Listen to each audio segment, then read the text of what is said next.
Councillor. Good afternoon, everyone. It is 3 o'clock, the appointed hour for this planning meeting this afternoon, and I just want to welcome everyone. It's great to see almost a full house for a planning meeting and the interest in the affairs of the community. So thank you all for joining us. I would just look at Margaret to see if there's anyone that we need to hold for. Make sure that we've got everyone in. We're good to go. Thank you so much. Noting that, I will call this meeting to order. Noting we do have a quorum and that our Deputy Mayor, Shirley Keaveney, has declared an interest in this matter and will not be joining us today.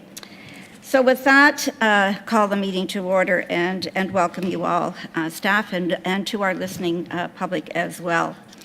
And I'd like to begin by acknowledging that we are meeting on the traditional lands and treaty territory of the Saugeen Ojibwe Nation, which includes the Chippewas of Nawash Unceded First Nation and the Chippewas of Saugeen First Nation. We also recognize the Métis, whose ancestors shared this land and these waters. We extend our gratitude to all Anishinaabe and Métis peoples and their descendants, past, present, and future, who continue to care for and inhabit these lands and tend these waters. And with that, I'll ask you all to join us in a moment of reflection as we consider the business ahead of us.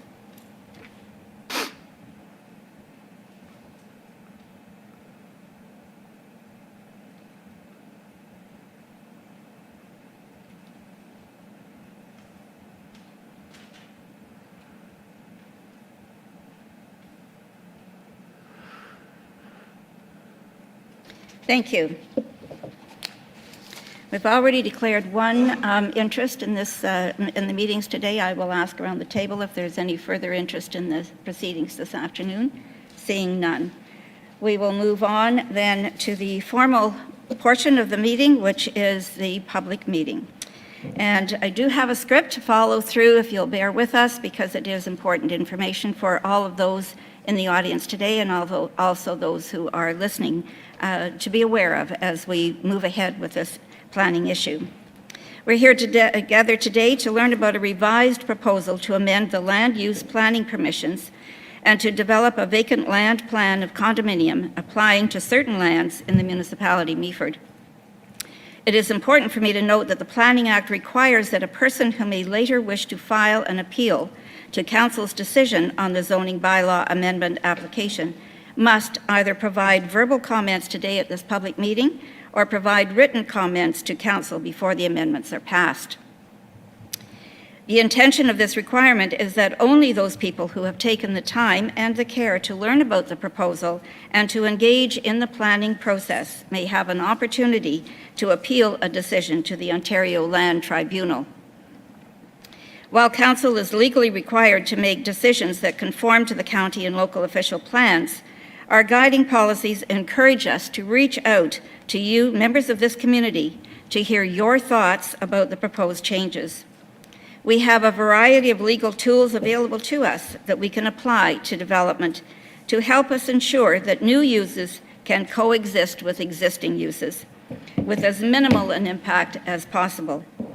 Your constructive comments will help us to learn more about your neighborhood, which in turn will help staff and Council to select the right tools to manage change effectively and in a manner that honors our community values and priorities. Those who have registered for today's meetings will have an opportunity to speak. You do not have to either be solely in favor or in opposition. It's okay to share your thoughts about those elements you do or that you don't like about the proposal and to ask questions as well. While the applicant will have an opportunity to respond to questions and comments at the end of the meeting, in some cases, we may need to have staff carry out further research on the matters raised and provide answers or additional information to you following the meeting. In addition, I will invite questions of clarity only from the members of Council here before us, and we will have an opportunity to discuss the merits of the case in the staff report when it is presented to Council at a later date, containing all of your comments and all of the relevant information. So I will now call today's public meeting to order. and noting that this is a joint meeting of the County of Grey and the County of the Municipality of Meaford to consider revised draft plan of condominium and zoning bylaw amendment applications for 226 Boucher Street East and adjacent parcels to the northwest along Fuller Street in the urban area of Meaford. It's important for me to note that the Municipality of Meaford Council is the approval authority for the zoning bylaw amendment being discussed today, and the County of Grey Council is the approval authority for the plan of condominium proposal. However, both municipal and county staff and councils work collaboratively together on these applications. This meeting is a mandatory part of the planning process, which has been set out by the Planning Act, and based on the rules in the Act, there must be at least 20 days' notice given to residents within the 120 meters of the property. And I note that notice of this revised application was issued on October the 18th, 2021, giving more than the 20 days' notice. So off we go. I just want to remind those who have registered to speak, we are about 30 in numbers, and if you come forward to the microphone, you may, if you choose, remove your masks, and Derek will clean the microphone after each use. So I also would encourage folks to, since we have so many who wish to speak, and we are certainly welcome that from everyone, we have a 5-minute roughly limit for each presenter, and we would be very grateful if we could stick to that kind of time frame. So first, I will ask our Director of Development Services, Rob Voigt, to share a brief description of the application and to summarize any public and agency comments that we have received on the revised application. Over to you, Rob. Thank you, Your Worship. In terms of the development, the concept has been revised in September 2021 and continues to feature a mixed-use development proposal.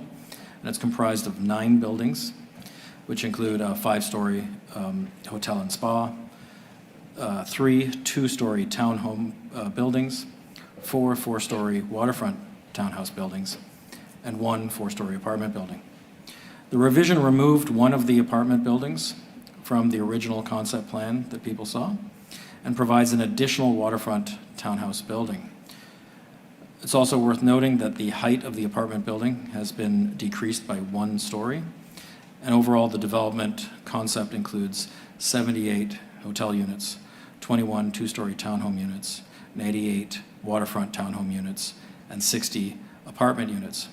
In terms of the comments that have been received to date, and I will note that we have received a number of additional ones right up until this meeting.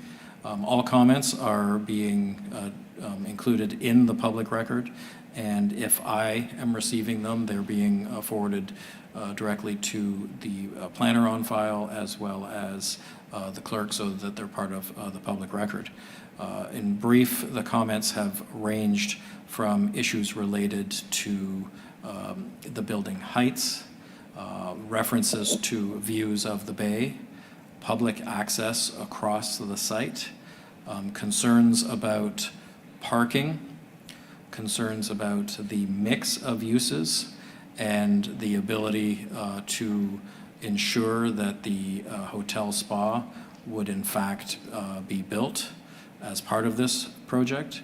There are concerns about access to the waterfront, which, as council knows, is owned by the municipality, and various details related to those issues I've mentioned. To the people that are, I guess, watching this, as well as the citizens that have come to provide their deputation today, I'd like to assure them that all their comments, either through deputation or if received in writing, they are all equally valid and will be considered in terms of staff's analysis of the application on the merits of the policy and regulatory environment that we need to consider it under, as well as the public concerns that are raised. So again, I just want everyone to know that if they weren't able to attend today. We will be receiving those comments until this time next week. We'll put a notice for that on the website as well, so that there is some further time. People may want to watch this meeting as a recording, or if there's a thought that comes into their mind after the fact. We know that public speaking is often a stressful moment for people, so there is still another week of opportunity for comments. With that, I'll sort of close my commentary at this time. Thanks. Thanks very much, Rob. I think that's a very good point, that folks can still continue to send their comments in for a time after this meeting today, because we might have stimulated some thought as we've heard from folks. And I will now call on County of Grey's Manager of Planning Services, Scott Taylor, to provide a brief presentation on the application from his perspective and any additional comments that County of Grey has received. Welcome, Scott. Nice to see you again. Thank you, Mayor Klumpus, and members of council, and everyone who's taken the time to join us either in person or virtually here tonight. So I have prepared just a very brief PowerPoint presentation, and with that, maybe we'll go on to the next slide. I've got this in front of me, so I don't know if I have control or not. Thanks, Rob. So these are the subject lands highlighted in green here. I don't think this will be a surprise to anyone in the meeting today, judging by the number of comments we received on this application. There's many people who are well aware, but for the fullness of this presentation, the lands are at the corner of Boucher and Fuller. The lands are about 2.6 hectares in size, and as Rob has noted, the lands are adjacent to the waterfront, which is owned by the municipality of Meaford. So we'll go on to the next slide here. As Rob has mentioned, I won't go over this in great detail because Rob kind of mentioned the summary of the revisions to the application since the last time we spoke at the virtual public meeting. There have been changes to the layout and changes to some of the building heights and various other features based on some of the feedback that was received from the public and from agencies and staff at the municipal and county level. So the developer has been receptive to considering all the feedback and is here today to collect more feedback in this regard. As the mayor mentioned, there are multiple applications here, and there are some that are decided by Meaford Council in terms of the zoning amendment, and there's a plan of condominium that will ultimately be decided by the Council of the County of Grey, which is why I'm here. The development would involve the hotel and the townhouses and the apartment. There is a common element condominium, which I'm sure we're going to hear more about from the developer in terms of certain aspects of the development will be common elements like the driveways and the access and some of the parking and servicing. Other elements will be unique to each individual building in that regard. Maybe we'll go on to the next slide. The subject lands shown on the screen there are designated for development in the county official plan. And so what you see in that red color is called the primary settlement area. And so most of the urban area of Meaford is designated in this color. And this allows for a range of residential and commercial and industrial and open space opportunities. We'll get into it in just a few minutes, but the county plan does have some guidance on development density and development forms. And then that guidance is further illuminated by the detailed policies in the municipality of Meaford official plan. I should say that the green color you see on the screen, not the outline of the property, but the other green color you see on the screen is considered the hazard lands. And you'll see the very tip of this development is just in the hazard lands in a slight way. And the Grey Sauble Conservation Authority has been consulted and commented on this development. So we'll move on to the next slide here. This is the equivalent map in the municipality of Meaford official plan, and the lands are designated in a special policy area, and the municipality's official plan has some detailed policies in terms of what it wants to see in this regard in terms of a mixed-use development. We'll move on one more time to the last map. And this is the existing zoning of the property. The existing zoning is zoned for development purposes, which basically means that uses that were there as of September 2009 can continue, but before any new development can occur on the subject lands, there needs to be a rezoning. And so as part of this development application, that's what the proponent has applied for in this regard, would be a rezoning to the multiple residential zone with some exceptions to allow for the commercial uses in this regard. And this is quite a common tool that municipalities use in their zoning bylaw in terms of a development zone, or some would call it a deferred development zone, until further details are known about the site or the area, and until it's determined exactly what the form of development will be. So this isn't uncommon. We'll move on to the next slide here. And so, as I said, the county official plan in this primary settlement area designation, which you saw in red a few slides ago, does contain some directions on how we use our residential lands across the county that have full services, full municipal water and municipal sewer services, in an efficient manner. And the way the county official plan frames it is to suggest that for communities like Meaford or Thornbury or other such communities, you would look to a minimum residential development density for new developments of 20 units per hectare. And more specifically, it says 20 units per net hectare. And in this case, the way you calculate that is by taking out things like roads and parks and stormwater facilities, or if there's any institutional uses like schools or churches. And you'd consider what lands are specifically being used for residential purposes. And I should note that the above density is a minimum density, and the county official plan does not contain any policies with a maximum density. And I should further clarify here, because this development is a little different than some others we see in other parts of the county, in that it's proposing both commercial and residential elements. The county's density would only apply to the residential portions of the property, so the apartment building and the townhouses and the waterfront buildings, but not the hotel in this regard. And certainly when we talk about development densities of this nature or higher, there can quite often be concern amongst the public, and that's only normal. And in looking at our communities, any of our communities, we see a range of densities across our communities.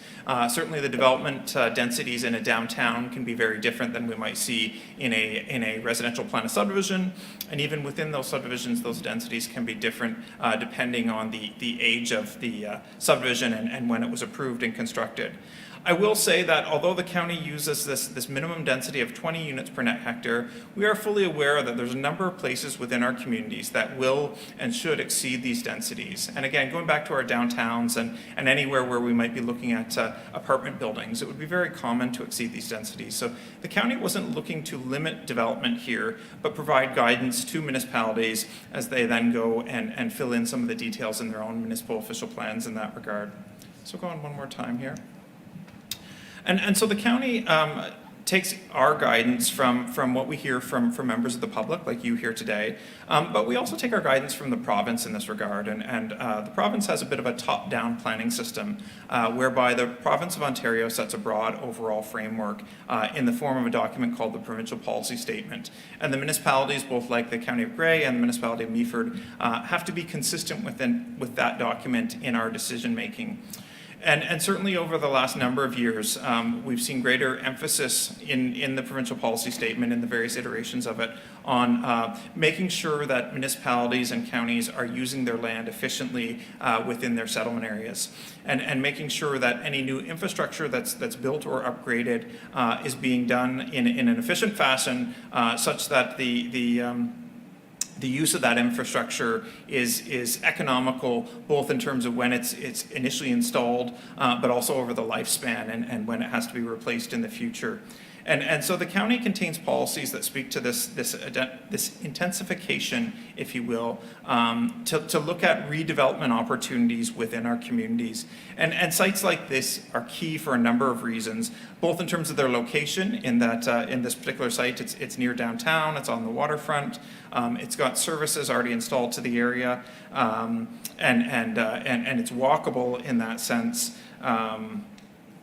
But also, sorry, I just lost my train of thought there. But also ensuring that in looking at this intensification, we're considering the development that's already around it. And so we're very cognizant of the many comments of the people that have chosen to give their feedback already in terms of the use of the surrounding properties currently, the residential areas. And so although the province and the county both encourage intensification, it's not a carte blanche. And it's not the higher the better, or the more the density, the better. But we try to, through our policies and our planning tools, as the mayor has mentioned, provide that balance to look at what is appropriate for a site like this. And when we know that the site is about 2.6 hectares in size, and we know what's around here, we really try to look at that balance in that regard. And we'll go on to the slide one more time. And so I'm almost done here, and this is where we want to get to following a brief presentation by the developer. Hearing from the people in attendance here today and trying to get a handle on what the community's thoughts are. And in this case, we definitely have some insight based on having had one public meeting already and based on the number of comments that we've received. But we want to hear from you about the proposed housing types. We have some townhouses here and we have some apartments. We also have the hotel units. What do you think of that? Do you think there's too much of one or not enough of one? Or do you think there should be another type of housing unit provided? We want to hear about the layout of the development. We want to hear about things like walkability and access to the waterfront, how traffic might function in this area, both vehicular traffic and things like pedestrians and bicycles. We want to hear from you about the open space, about the landscaping and any privacy matters that could be concerned. Or we also want to hear if you think there's anything missing from this development. And while we know that in both the county and municipal official plans, these lands have been designated for development, we know that there's going to be development on these lands at some point in the future. We really want to hear what you think of this specific proposal. And as we've seen already, there has been some changes to this proposal to try to address some of the comments we've heard, but now's the time to offer any further feedback. And let's go on to the last slide here. And so that's all I have for today, but I'm certainly here mostly today just to listen and to take notes. At the end of the day, as the mayor has mentioned, at some point in the future, Meaford staff and county staff will need to write staff reports to our respective councils. And the feedback that we hear today and in writing after the meeting will be very crucial to helping us form our recommendations in that staff report. So with that, I'll turn it back over to the mayor. Thank you. Thank you, Scott. Thank you so much. And now I'll call upon the applicant team to review their proposal in more detail through the presentation that they have prepared. Welcome, Carrie LaMarche, and we have Lorraine Roberts, Chris Pidgeon, and Evan Whitman are with the team as well. So welcome all. Glad to have you with us in person this time. I'm not quite that tall. And you said it's okay? Yes, please, if you feel comfortable, you're welcome to remove If someone is uncomfortable, I'm happy to put it back on. This is my first in-person public meeting, so I have to say I'm a little rusty on what to do, but it's so great to be here. And so thank you to your worship, members of council, staff, and in particular all the residents within the Meaford municipality for allowing us this opportunity to present our updated proposal and to have further dialogue on it. We're really pleased to share this updated plan for Knights Harbor, the mixed-use redevelopment of the former Stanley Knight Flooring Factory. We've spent time reviewing the comments raised during our last public meeting, seeking additional input, and redesigning our concept to take into consideration what we heard. Before we get started, though, just a quick introduction. I'm Carrie LaMarche, Vice President of Development with the Skyline Group of Companies. Skyline is a Guelph-based organization, and we have a few different components. We have a residential REIT, which focuses on apartment buildings primarily, retail shopping, industrial buildings, as well as a clean energy fund that focuses on solar energy as well as biogas, battery storage, and things that can improve our overall use of energy within the community. Skyline is a long-term owner of all of our assets. We own and manage these for all the years to come. We are not a developer that will build and sell. We're here to ensure that we become a part of the community and stay for the long term. In addition to the sustainability initiatives that I'll review in further detail later, we give back to the communities that we're a part of, whether that's tree planting or volunteering at the food bank. And we also are part of a sustainable housing initiative in Guelph, where we're donating land and time to build a sustainable housing project for those that are most in need within the Guelph community. And that's something that's extremely important to us in all of our communities. Lorraine Roberts is joining us today, as well as Evan Whitman from GSP, our principal planner, and Chris Pidgeon, of course, who you've met during previous public meetings. I'm going to turn it over to Chris to walk through a few of the details, and then I'll be back to take on some more of it.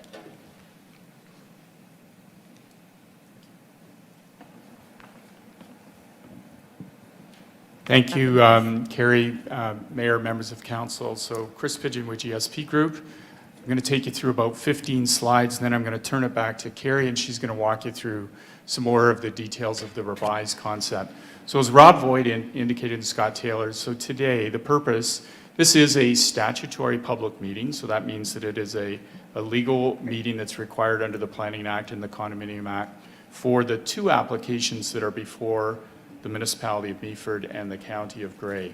So as a part of that, we're going to give you a quick overview of and review of the process to date. Some of you may have missed the previous public meeting, so we're going to quickly update you as to where we were and where we are in terms of the revised concept, and then try and answer any questions that you may have.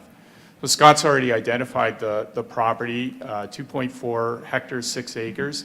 It does not extend to the waterfront, so there's a 3.75 acre parcel of land that is owned by the municipality of Meaford that's an extension of the harbor and the David Johnston Park. So those lands are Meaford's lands, and those lands are not being touched by this proposed development. To give you an appreciation for the depth from the edge of the water to the property line, it's approximately 100 feet. So that's about, I would say, double the width of this hall, just to give you a sense of from property line to the waterfront. So the process to date, this zone change application was submitted in March of this year. We did have a virtual public meeting in May. And from May through to October, there have been numerous subsequent meetings with various stakeholder groups, residents in the neighborhood, and Imagine Meaford. SkyDev has then taken that information away, and that has resulted in significant changes to the proposal that you'll see this afternoon. So that revised design and a number of technical studies were updated and then submitted on September the 8th for recirculation and comment. So those who missed the first public meeting, this was the original proposal. It's 4 components. In the top left-hand corner, adjacent to the harbor, the 5-story hotel and spa. At the intersection of Boucher and Fuller were the 2-story townhouses. There were 2 5-story apartment buildings in the center of the site. So in the center of the triangle, that's number 3, 60 units each. And then there were waterfront townhouses that were parallel to the bay. So they kind of framed the Meaford lands at the waterfront. They were 4 stories in height with rooftop amenities.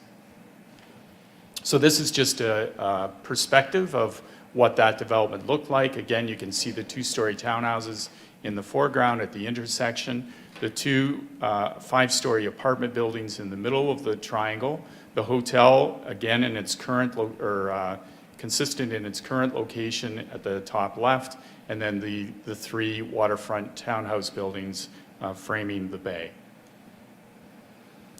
So through those numerous stakeholder meetings, there was some common themes that came forward, and they resulted in the creation of 6 design principles that we've identified.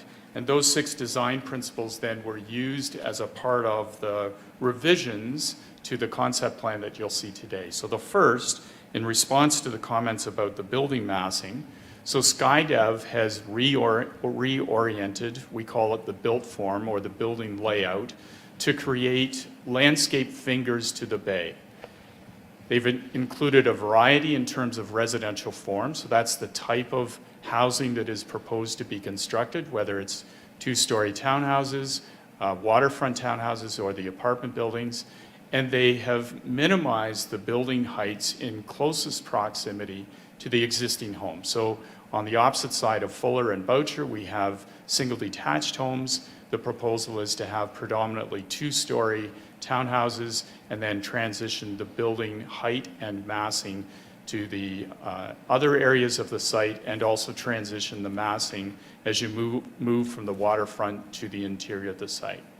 In response to the site access, there has been the creation of enhanced pedestrian and cycling access through the site.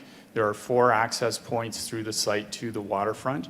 That also includes view corridors We call it greater permeability if you're a resident in the area or a resident in the project, so that access, direct access to the waterfront, to the municipality of Meaford lands.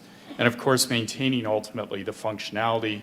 We saw some of the comments about garbage and fire routes and loading, and that will be maintained through this development concept. In response to the open space, so one of the big changes that you will see is that SkyDev has significantly reduced the amount of surface parking. They've pushed more parking underground, undersurface, and that creates the opportunity for this centralized green space, additional outdoor amenity space for either active or passive recreational uses, and increases the public accessibility to that open space and the permeability to the waterfront.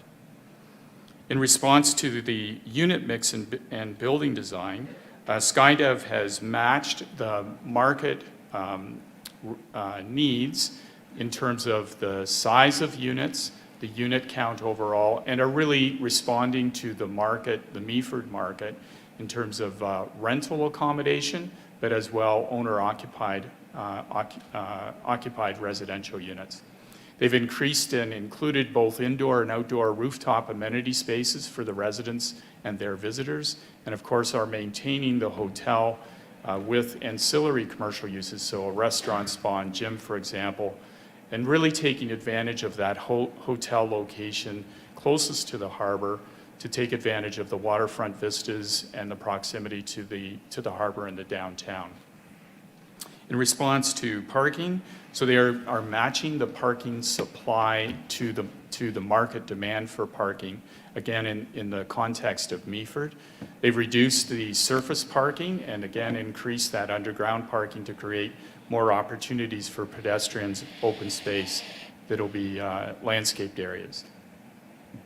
So the revised key components to the design, there are 6 key site plan redesign elements. So first and foremost, SkyDev has rotated the waterfront townhomes to be perpendicular, where previously they framed the bay and they ran parallel to the bay. And this has created 4 open space or view corridors or fingers to the bay. Again, they've increased the underground parking or under building parking, limiting the amount of surface parking to increase the green space in the site. They have eliminated one of the 2 apartment buildings, so one 60-unit apartment building has been deleted, and they have relocated the other apartment building towards Boucher Street, not across from the single detached homes, but really framing Boucher Street away from the existing houses. They've adjusted the placement of the 2-story street-fronting townhouses, and they've created an overall centralized outdoor landscaped area, and there will be opportunities for quiet sitting areas, so passive sitting areas in shade or in sun, and then active spaces as well. And then finally, have again increased the pedestrian and cyclist opportunity and accessibility to the waterfront through the site. So this is the revised proposal. Scott gave you some of the highlights. So again, 4 components, 5-story hotel and spa in the northwest, 2-story townhouses. You can see that they've been extended along Fuller Street opposite the single detached homes on Fuller, wrapping around the corner on Boucher. The 2 apartment buildings are no longer in the center of the triangle. There's 1 apartment building that's been oriented over towards Boucher Street, 4 stories with rooftop amenity. And then you can see the 4 waterfront townhouse buildings, 3 of which have been rotated perpendicular to create these open space gaps between the buildings. And those open space gaps from building to building are 40 feet wide.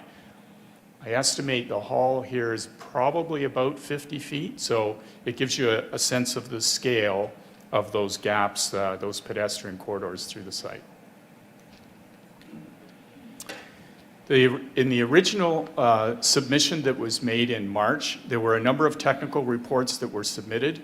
There were 7 in total. 5 of those reports have now been updated and submitted with the September 2021 submission.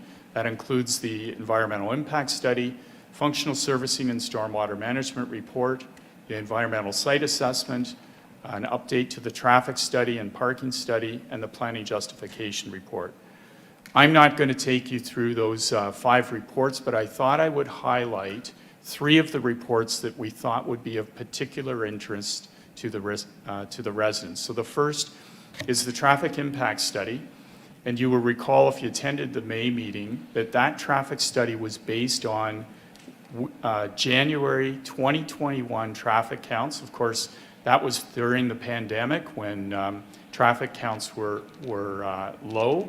And then it was supplemented with additional information we received by the municipality of Meaford in 2019 and 2020, so pre-pandemic. And then since that time, we have also done summer traffic counts in July on a weekend and supplemented those traffic counts. A traffic study is a technical analysis that's undertaken, and the way that they are done is that we forecast the growth in traffic in Meaford without this development taking place. So we forecast what the traffic will be, in this case, to 2028, so 7 years into the future. What is the normal growth in traffic as a result of the increase in population in Meaford, other developments that are taking place, and additional population moving to Meaford? We then model the traffic that is increased as a result of the proposed development, and we add those together to determine if there are any deficiencies in the existing road network. In this case, we looked at 7 intersections.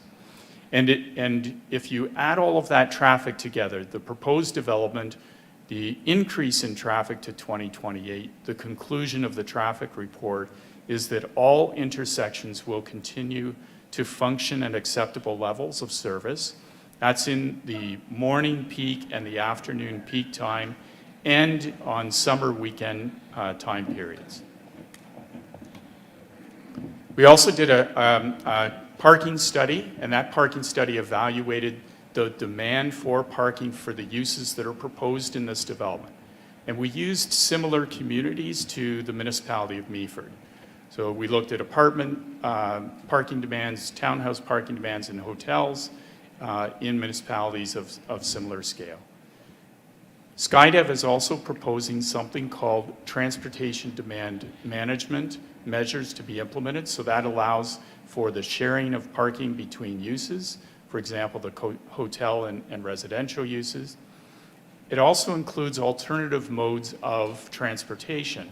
So for example, in the apartment building, having indoor secure bicycle parking so that residents don't have to jump in their car and go to various destinations. They can take their bicycle, for example.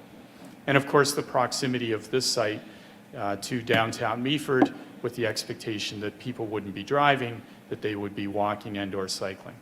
The conclusion of the parking study is that the overall rate of parking for a site of this scale in a municipality of this nature, that the minimum parking requirement would be 0.9 spaces per residential dwelling, and the minimum for the hotel would be 0.75 spaces per hotel room. SkyDev is proposing to exceed these minimum standards. For residential uses, they'll be providing 1.25 spaces per unit and 1 space per unit for the hotel. One of the things that we encounter with projects like this often are comments about traffic, but in fact, many of the comments really relate to the speed of traffic that are coming or going to a site like this. So in addition, SkyDev prepared a technical memorandum to the municipality of Meaford to consider traffic calming measures to deal with the speed of traffic on the approaching streets, Bridge, Boucher, Fuller. And we will be working with the municipality of Meaford with regard to those traffic calming measures. The last report I'll quickly highlight, the planning justification report. Scott touched on it, which is addressing the land use policies of the province of Ontario and the municipalities. So this development is a comprehensively planned redevelopment. It is a former industrial site. It provides a mix of residential uses, and that's important in the province of Ontario and in the municipality of Meaford. It does include rental housing, and it includes owner-occupied housing, so condominium units, and ultimately a future hotel for the commercial uses to support the waterfront out of the harbor and downtown Meaford. The site is considered to be compatible with the surrounding residential uses. There has been a careful consideration of the placing of buildings, of surface and underground parking, the access and placement of those buildings, building heights, and appropriate densities. Ultimately, there is an enhanced pedestrian connectivity through the introduction, we call it the esplanade, and the pathways between the waterfront townhouse units to provide access to the waterfront. There is an improved design, and that is the design that SkyDev has carefully considered and is presenting to you today. We believe it is in the public interest and does constitute good planning overall. In terms of compatibility, the two-story townhouses, this graphic is just a scale model of the massing. So the two-story townhouses, again, are out towards Fuller and Boucher Street, so two-story buildings across from the single detached homes.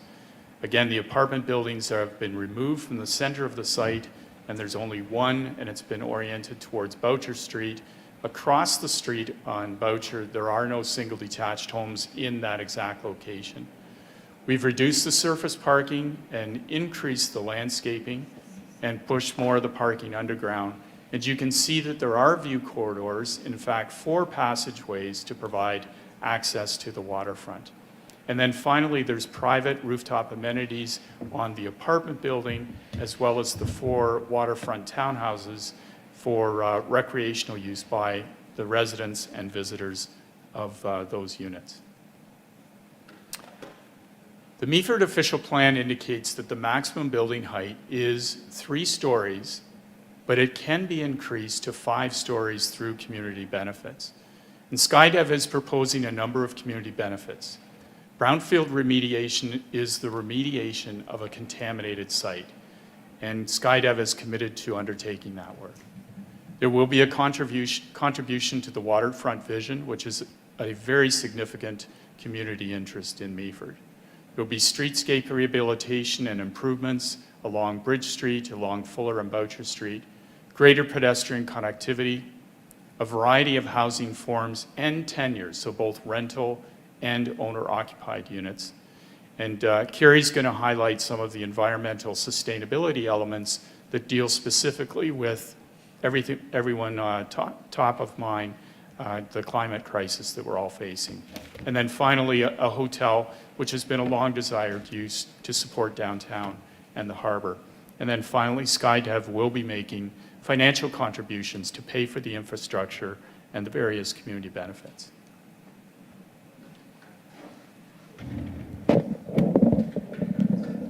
Thanks, Chris. And so we thought we'd take a closer look at the plan and the pedestrian connectivity that Chris alluded to. Highlighted in blue arrows are sort of what we would call the main forms of pedestrian connectivity to the waterfront within the site.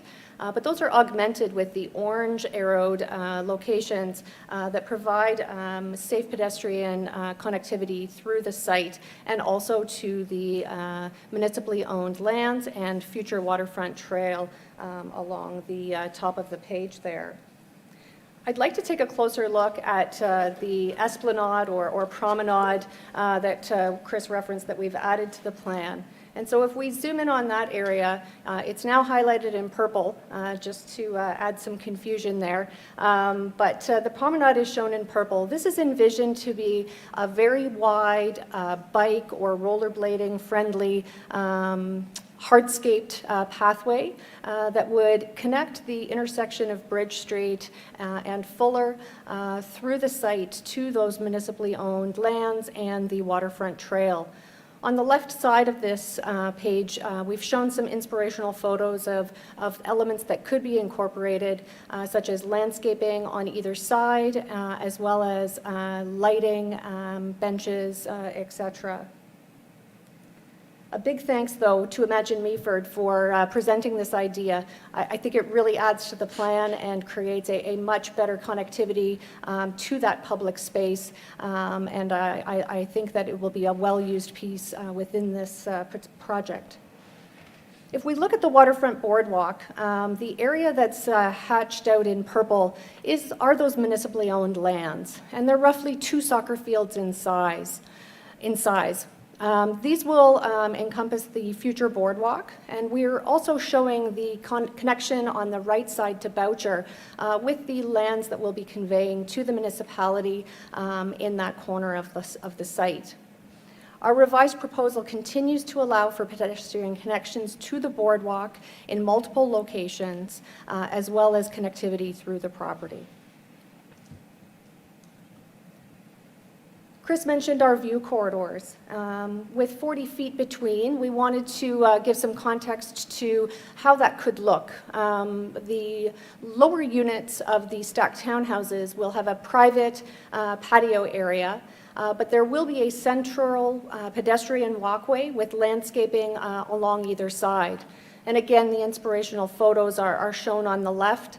Ignore the brown looking building there, but just to give a sense of that pedestrian walkway with landscaping on either side, as well as those private patios for the residents within this area. The apartment building provides much needed rental housing for Meaford. All of Ontario is in a housing crisis, but Meaford has seen extremely low rates at 1.8%, indicating a tremendous need for more affordable options on the housing spectrum. This will be an attainable housing, and what that means is they will be market rents, but the market rent is much more attainable for the average resident within the community. Rental housing is attainable by its nature, as there's no down payment required, and the hurdle for signing a lease is much lower than with the banks these days in signing a mortgage.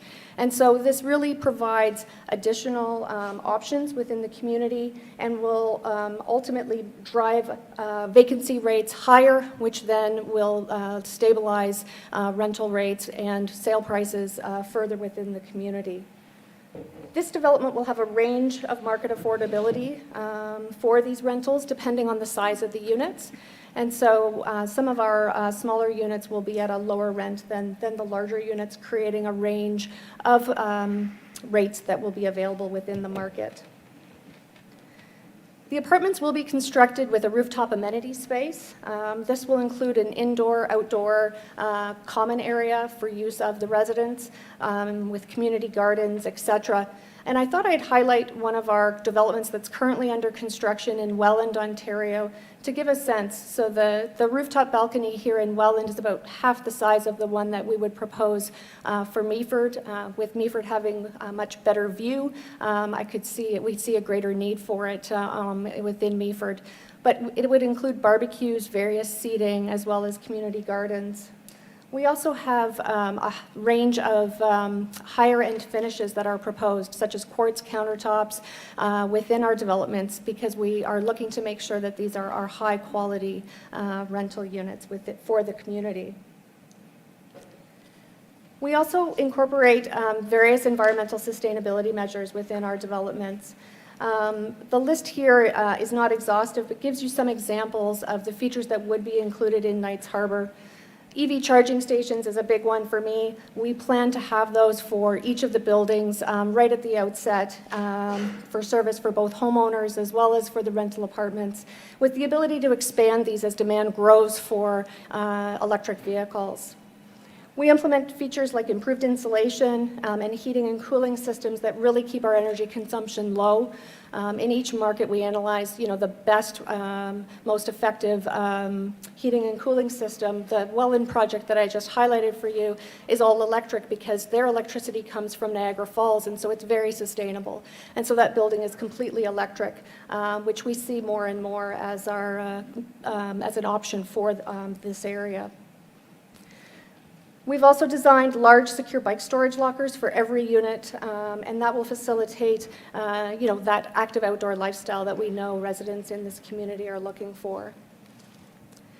Today we're here and we want your feedback on, items like the massing, the concept site plan, et cetera. And then from there, we'll start working on more details around the application once we have those larger components sorted. But I do know that architecture was a big topic of conversation at our last public meeting, and wanted to let you know that we want to draw on some of the other coastal communities for inspiration as we think about Meaford. Utilize high-quality materials on the outside, ensure the buildings are designed to articulate the facade and provide visual interest with different materials and different heights. And we'll work on all of those details once we get these larger components settled. Before I turn it over for your comments and questions and points of clarity, I just wanted to thank you again for the opportunity. It's really a pleasure to be here in person. In Meaford, there's a burning platform to increase tourism as well as to address the need for housing. And one of the fun things about being a developer is I get to try to present plans that help you solve your issues and create value for the community. We feel that this plan really answers the call to help create a hub near the marina and harbor along the bay with the hotel, as well as providing a variety of housing options to further answer the call for the housing crisis. We look forward to working with the municipality to advance our plans, create a community, aid in tourism with the addition of the hotel, and we're excited to bring this site to its next phase of development within the community. And with that, I'll turn it back over to you, Mayor Klumpus. Thank you so much, both of you, Carrie and Chris. Very thorough presentation, and now we look forward to hearing from our resident participants. We have had a number of residents have pre-registered with Development Services and will now have the opportunity to speak. We're about 30 in number that have registered, so bear with us. And I'll start by calling the names of the first 5 speakers who will be in person. And you can prepare to come to the microphone then when I call your name. And if you are participating virtually, you can be prepared to speak at that time. Once I call the next 5 names, I'll call your name again to come up to the microphone. And again, if you feel comfortable and wish to remove your mask, please do so. Please state your name before beginning, and I will alternate between those wishing to speak in person and those wishing to speak to us virtually. So I just wanted to comment quickly that the list of names that we have collected have been received is in the order when we received your request to speak. So again, I would ask that if possible, we stick to our 5-minute time frame, and we welcome your comments. We're so glad to have you here participating in person, and we will begin. We have the first 5 speakers are Cindy Slee, Michael O'Connell, Kim and Hugh Grafton, Roz Rossetti, and Peggy and Dean Rayburn Bell. And these are all in person, so please, Cindy Slee, you're first off the list. Please come to the microphone, and you may remove your mask if you wish. Welcome. Thank you. My name is Cindy Slee. I'd like to thank Mayor Klumpus and all the councillors for this opportunity to speak, as I am a very concerned voting citizen of Meaford. The 2.5 hectares of waterfront land in question is very close to my home. The second proposal from SkyDev still suggests a substantial increase in not only our neighborhood density, but a huge increase to local traffic in the area. This will affect myself, my neighbors, my town, our environment, and not in a good way. 169 residential units are proposed to be built, and this does not include the yet-to-be-named hotel, which has 78 additional units. With 169 units, this means approximately 253 vehicles, and I'm being modest, saying only half the residents will have 2 vehicles. Then we add the 78 hotel guests, which will all need to drive to this location. Now this brings us to 331 vehicles. And this is not including the hotel workers, the visitors to the renters and owners, or the trucks making deliveries. As you can see, this will become a huge increase in traffic on only 2 residential streets. They suggest the use of a traffic calming plan to remedy this problem. But let's understand that traffic calming may be able to slow traffic down, but it does nothing to remove the increased number of cars on those two roads. And this is a big problem. And let's not forget a significant increase of traffic on the new Tollbridge Street Bridge, which is an accident waiting to happen. With this current plan, our quiet town will be negatively affected in so many unforeseen ways. As you come down the hill on St. Vincent Street, there is a crossing point to the Georgian Trail. Throughout the 4 seasons, there are many people utilizing and enjoying this trail, either by running, biking, snowshoeing, or cross-country skiing. Hikers are always abundant year-round as they make their way down to our beautiful harbor. With the expected rise in the number of vehicles as a result of this proposal, many additional hazards are now present to everyone who may wish to enjoy the Georgian Trail at its several crossing points. If this plan is approved, everyone's waterfront view for this area will be overshadowed by an ugly brick and mortar buildings that tower up to 4 to 5 stories. The builder is saying they plan to construct 4 and 5-story buildings. But when you look at the plans closely, they have functional rooftop accessibility, which adds height. So they're really talking more like 5 and 6-story buildings. SkyDev is saying that they are adding more green space. But please look again at these plans and notice the townhome backyards are drawn in, which leaves very little green space for residents to walk their dogs or for children to play. SkyDev wants to promote attainable and affordable housing. But in order to have that, they need a high density to make a big profit. The projected construction costs are already going up considerably. And there will always be unforeseen hiccups, like land toxins being cleared, the underground parking right by our eroding waterfront, which I am sure will be more expensive and challenging than budgeted for.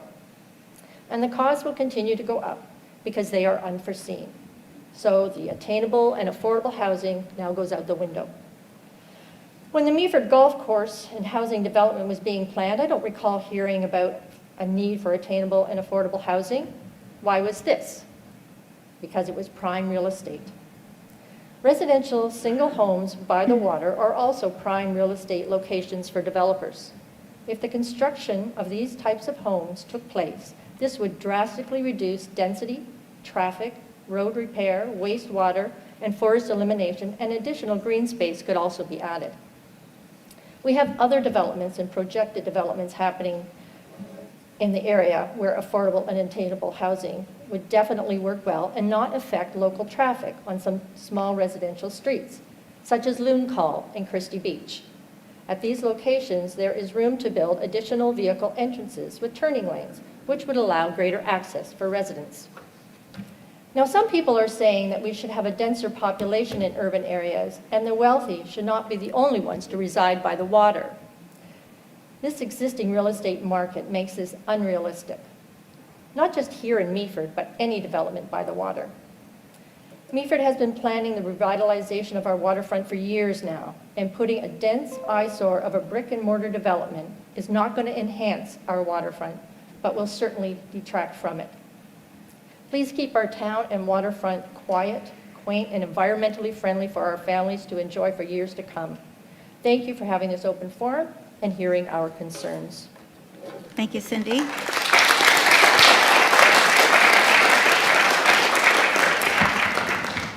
Next up is Michael O'Connell. Thank you.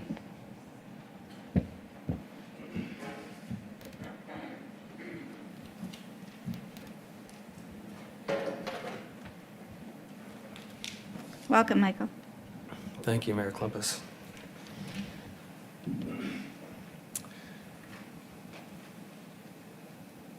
My name is Michael O'Connell. I live on Bridge Street. And thank you for the opportunity to speak. I first want to acknowledge that there is a treaty challenge decades in the making by the Saugeen Ojibwe Nation that includes the very shoreline that we're talking about. A challenge that I actually really hope wins. But I have to hold that and name that as we're having this discussion today on the land that we're talking about making decisions on. And I hope we're all holding that.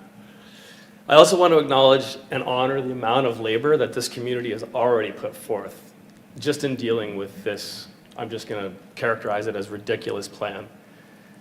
I want to honor and respect the amount of work, like the invisible labor, the time, the worrying, the sleepless nights, the fact that we're all here today during working hours to hear this, to have to really express like a resistance to something that we really shouldn't even be looking at because it's so wildly out of step with our official plan.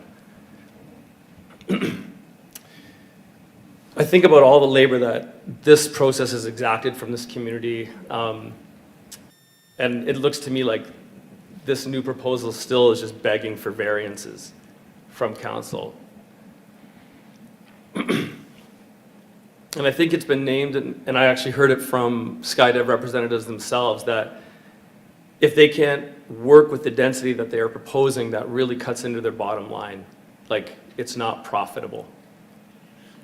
And I just really want to state loud and clear that I really don't care about that at all.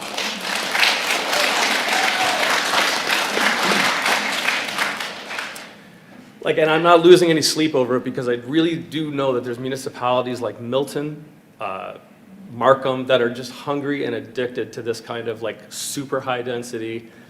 I mean, as far as from what I've seen so far, except for that beautiful glass, like the glass buildings you guys had, wow, that was pretty sexy. But that's not what you're proposing, I know. Like, uninteresting architecture is really high density, uninteresting architecture.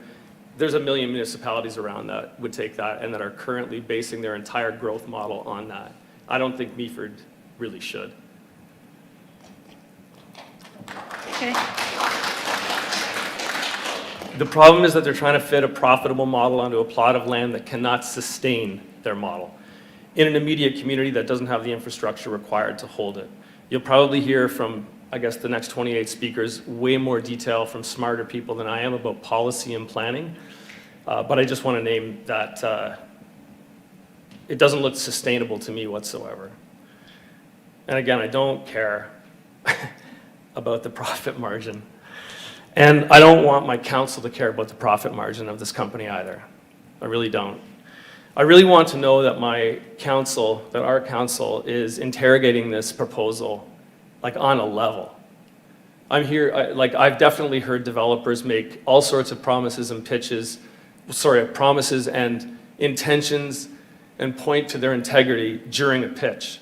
In fact, the last time I actually really had a conversation with a developer was when I was being rent-evicted from my apartment in Toronto. And oddly, the last thing they mentioned was that they were putting granite countertops in.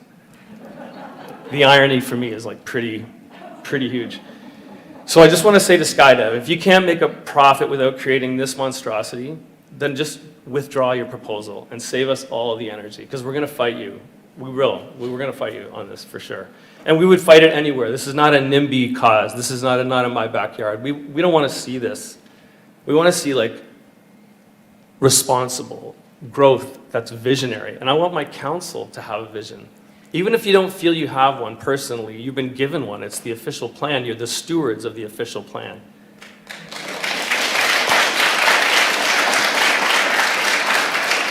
And I've been thinking there must be a proverb in some language, in some culture that's older and wiser than us, that would say you don't have to take an offer just because it's given to you. And it's scarcity thinking. It is scarcity thinking to think that this is the only option that we have on the table. As far as I'm concerned, or as far as I know, it's the only option we've been looking at. And I can think of a million other, I can think of 5, probably off the top of my head. I'm sure we could brainstorm like a million other uses right now in this room for that plot of land. That doesn't require raising a forest and disturbing all the wildlife. Something for youth, something for mental health, something for culture. Anything but this. Thank you, Michael. We'll move on. Next, we have Kim and Hugh Grafton, please.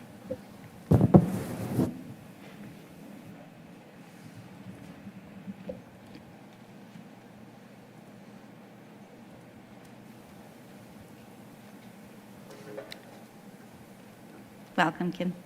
Good afternoon. I'm Kim Grafton. My husband Hugh is here. He is my silent partner today. I would like to thank members of council, the planning department, my neighbors, and fellow citizens of Meaford especially. The revised proposal by SkyDev is not in compliance with the Meaford's official plan or consistent with the existing residential neighborhood as set out in the special policy area number 1 of the plan. There is nothing special about or within this proposal. The public good SkyDev has put forth is the remediation of an existing brownfield.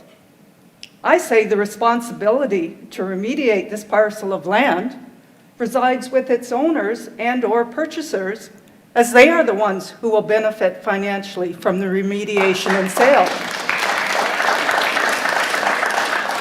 When did we come to define responsibility of private landowners as public good?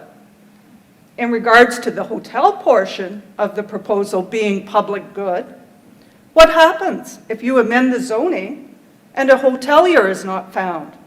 What is to prevent SkyDev from turning the hotel into condo units, contravening the intent of the special policy area number 1 and further diminishing community access to the waterfront? The proposed service entrance into the hotel is next to the entrance to David Johnson Park. As you saw in their pictures, that sidewalk runs right through it.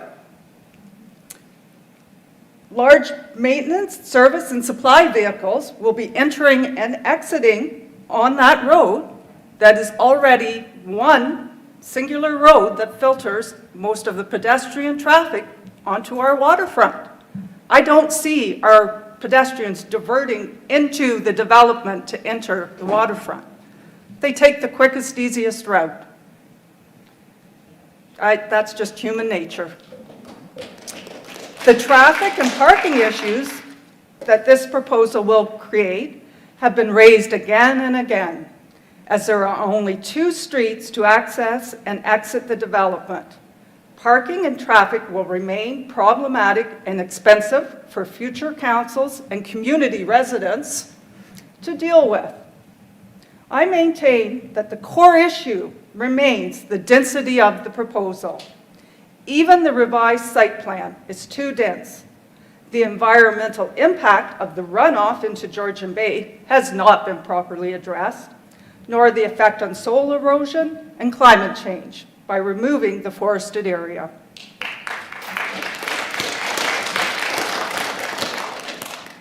The emotional and social impact on neighbors and their mental health has not been discussed at any level, at any time during this process. The development in its entirety is too dense to integrate with the existing neighborhood. A hotel parking lot with a service entrance is not an acceptable transition zone, which will integrate this massive development into my quiet neighborhood. All of these issues that continue to be debated could be significantly reduced simply by reducing the density of the proposal. SkyDev, sharpen your pencils. Come back with a proposal that aligns with our official plan and with our neighborhood. These issues will have far-reaching impact on our neighboring community, our neighborhoods, our communities, our resources, and service delivery for years to come. It is difficult to express succinctly the impact this development will have on your citizens, such as myself, who call this community my home. You were elected to see to the interest and the vision of this community and the one that it has for its future.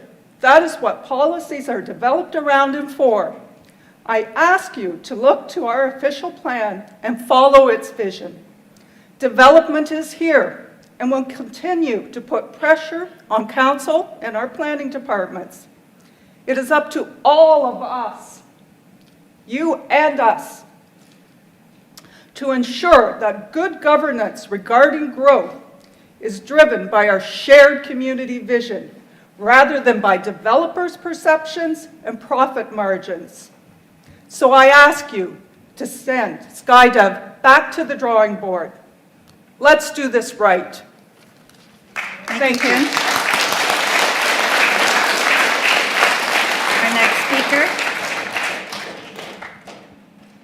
Our next speaker is Roz Rossetti.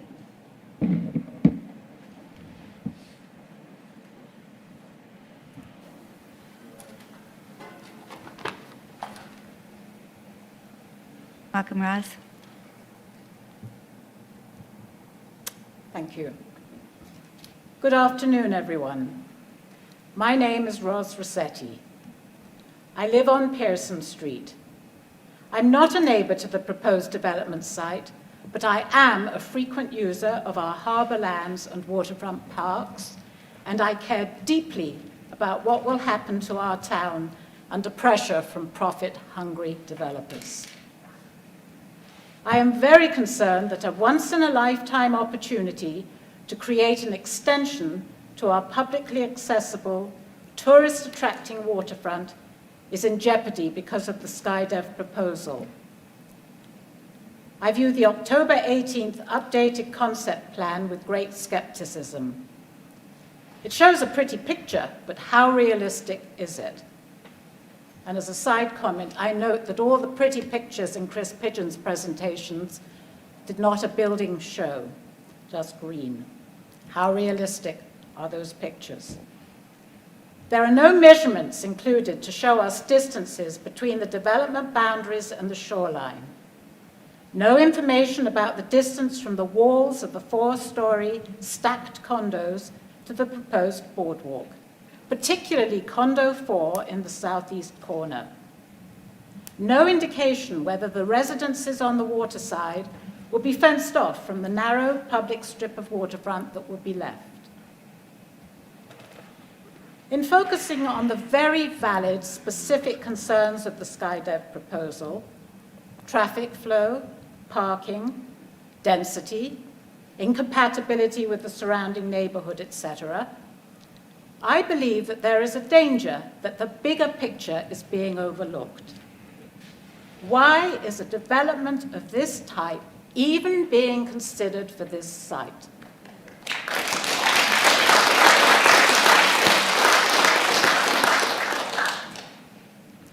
The property under consideration is designated Special Policy Area Number 1. It is one of 3 parcels of land which our current official plan identifies as special because of their proximity to the harbour. These properties border a prime stretch of urban shoreline owned by the municipality and therefore by all of us tax-paying residents.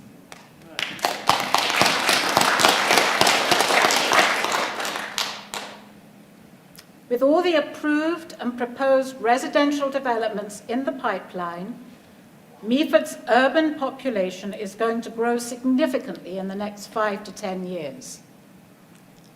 For the well-being of Meaford residents and to continue to attract visitors to our charming town, we will need more green, urban, recreational parks and harbourland. We will need more urban green recreational space than are currently available. Already, our existing waterfront parks and harbour lands are well frequented throughout the year and particularly busy during the summer. Our waterfront and beautiful Georgian Bay are a magnet for residents and visitors alike. This rare possibility for an addition of attractive, accessible, waterfront parkland linked to the harbour is surely an opportunity not to be wasted.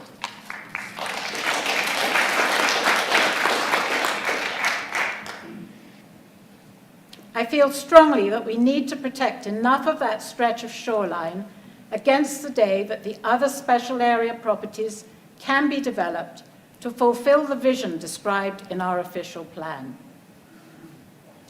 Mayor Kamplus, councillors, I know that this is an information gathering and sharing meeting, but when the time comes, and it will come, for you, our elected representatives, to vote, I ask that you please reject the SkyDev proposal until or unless it supports the vision for the special policy waterfront areas as set out in our official plan. Thank you. Thank you, Roz.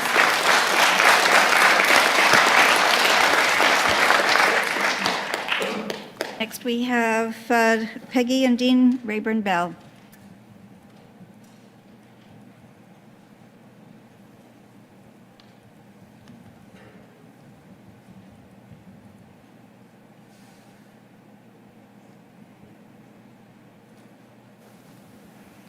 I'll go first this afternoon, if that's okay. Yes, please do. And thank you for this opportunity to speak. My name is Dean Rayburn-Bell, and I live with my wife Peggy at 116 Bridge Street. And I am generally in agreement with many of the concerns that I've heard so far this afternoon that are asking Council to reject this proposal as it's presented here.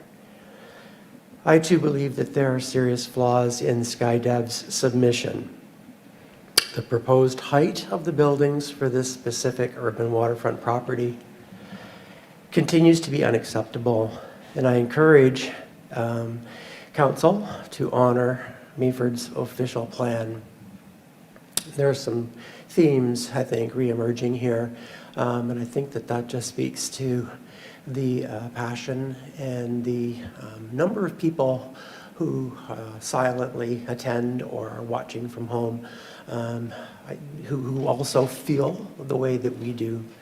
I was part of that official plan. I went to several meetings and gave input, and I know how hard people worked to create that plan. To see that guide what we do here, and to see it kind of run rickshaw is upsetting to many of us.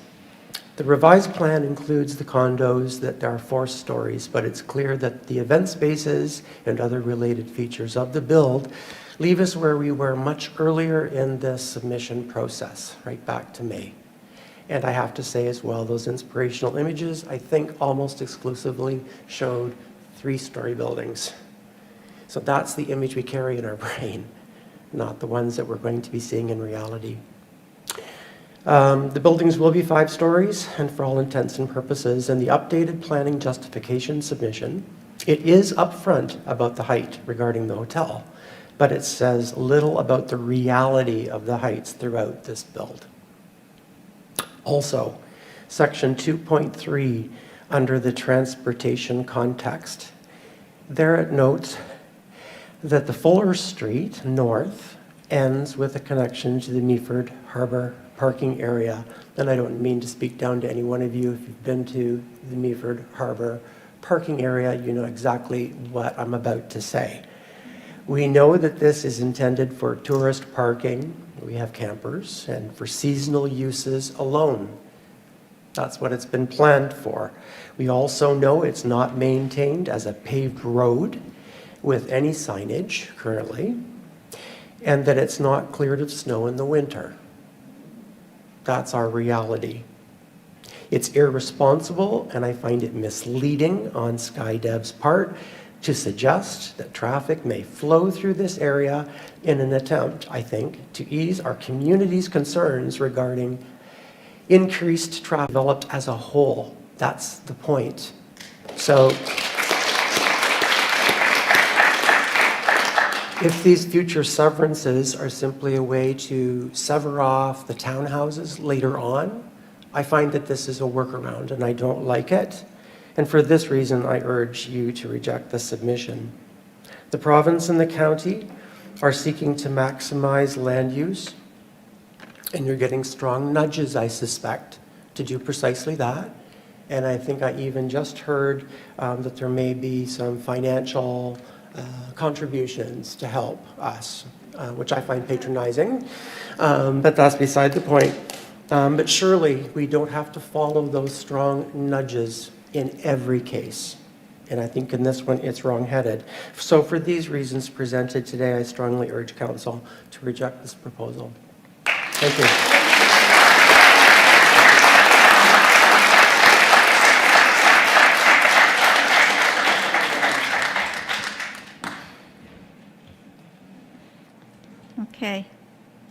Worship. Peggy, Your worship. Are we allowed to ask questions of clarification? No, once we're finished, Okay. all of the public comments, please. Your So go Compass, ahead, yes, please go ahead. councillors, my name is Peggy Rayburn Bell, and I oppose this plan. I ask that we strike a balance between business interests and human interests. In my deputations, I use two simple images of looking through my front window and my back window of our home on 116 Bridge Street, right behind the Coast Guard.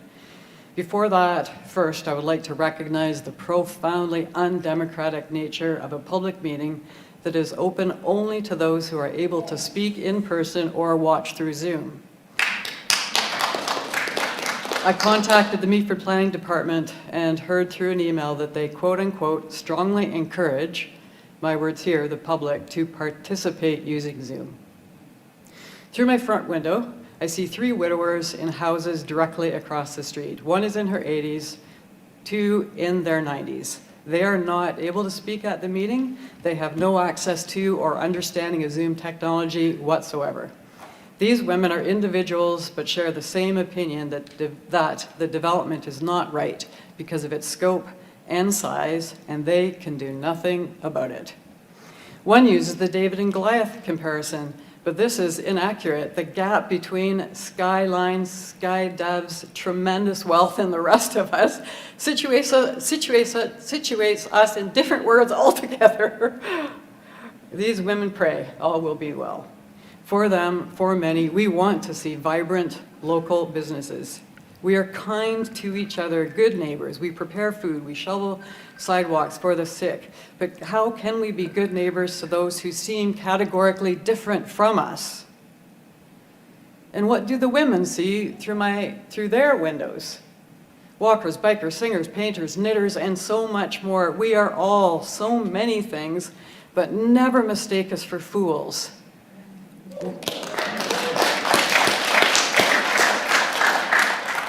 We seek balance for business and humanness.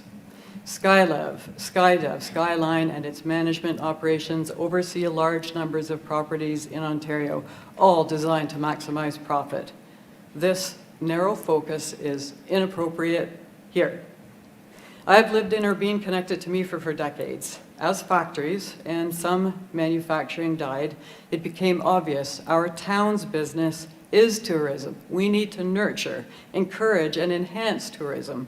The proposed site is unique in all of Ontario. It has been referred to as the gem of our town, largely due to its open access to the beach. We live a stone's throw away. Through my back window, I see a beachfront that, in the company's description, is referred only in passing reference as a space that, quote, grades gently to the water, end quote. Over the years, this beach has become increasingly popular, even crowded. We have been grateful others share this experience with us, celebrating Meaford as it quickly becomes known for its beach and its natural beauty. Along with others, I continue to beat the drum of density. The concessions made to decrease density in the second, the amended version of the Skydev plan are negligible. The proposed intensification will overwhelm this space, leaving no room for tourists. I would like the council to recognize this area as precious, keeping in mind the Ontario Planning Act, which calls for the development of a, quote, healthy communities at the appropriate location, providing an active, vibrant public space. This is not the appropriate location for a large housing project. We need to advance a plan that is vibrant, inclusive, and welcoming with access to public spaces that celebrate and enhance this gift of a natural site rather than see it crash. Council, as you contemplate this important decision, I urge you to find the balance between business and humanity. Thank you. Thank you, Peggy.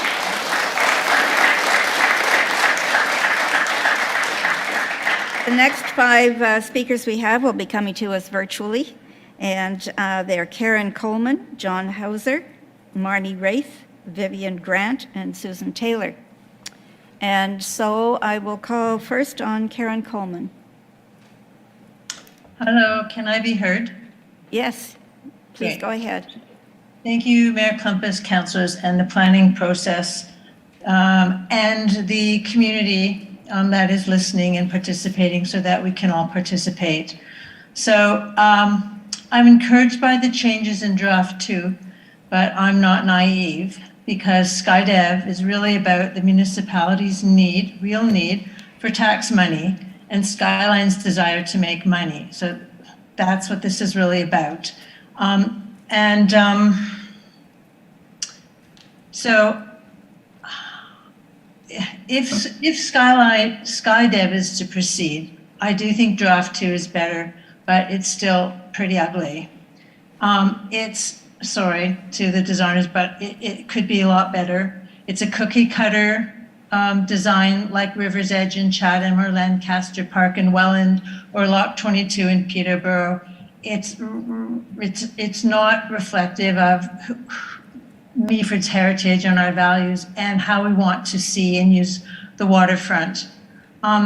We need more green urban recreational space. So I echo what many of the people have said about not having a residential development there, but incorporating it into the town's crown jewel of a waterfront so that tourism can thrive more. And maybe here's a novel idea.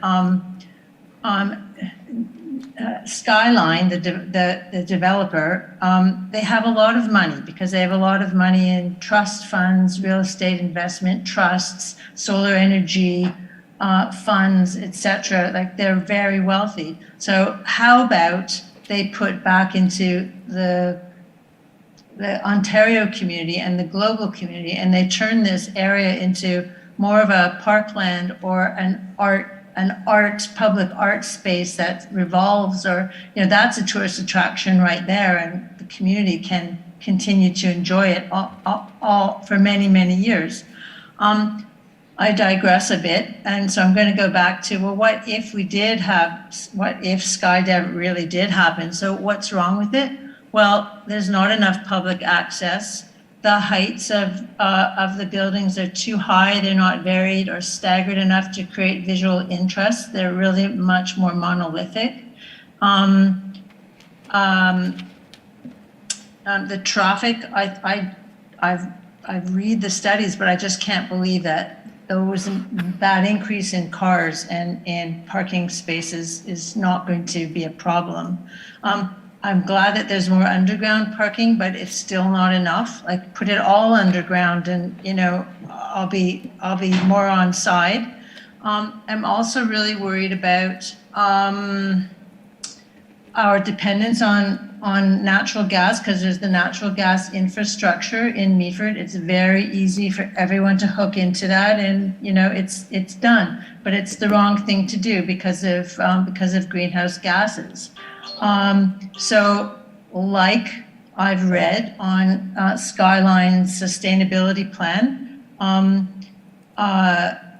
they're really good about talking about, finding and applying new and established sustainable technologies and goods.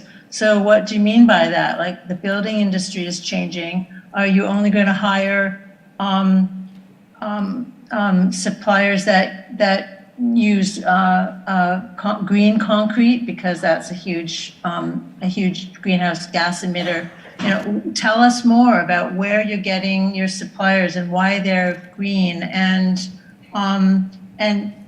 assure us that you're not going to hook up to natural gas and that you're going to use air source heat pumps or geothermal. I mean, for goodness sakes, you've got ground that's bare at the moment. You could do geothermal pretty easily.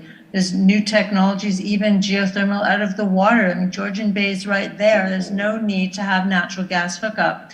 What about living walls and roofs and marsh for waste filtration? What about having the whole complex as a district energy system? There's just so much that I think we need to do to act like there really is a climate crisis. And that if we are going to actually have a partnership with SkyDev, that the municipalities should insist on clean solutions based on net zero technology. So I think I've said pretty much what I want to say, but I do thank all the previous speakers for their very clear message that SkyDev is not really the greatest development for Meaford. And just because they came along with a solution doesn't mean that we can't actively look for other ideas and attract them, try and attract them so that we can make the municipality happy and have a higher tax base as well. And okay, that's it. Thanks, everyone. Thank you, Have a Karen. good. John Hauser, are you with us? I am. Thank you for the opportunity to speak. Please go ahead. One is that I want people to know that I do support intensification, but proper intensification. This is a large project that can have a big impact on the surrounding neighborhoods. I'd like to address population densities. Just for context, the density of the town, the whole area of Meaford, is approximately 865 persons per square kilometer.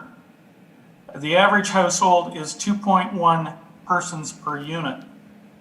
The density of the two adjoining neighborhoods are 1,600 persons per square kilometer and 2,000 persons per square kilometer. Those are the adjoining neighbors, adjoining properties.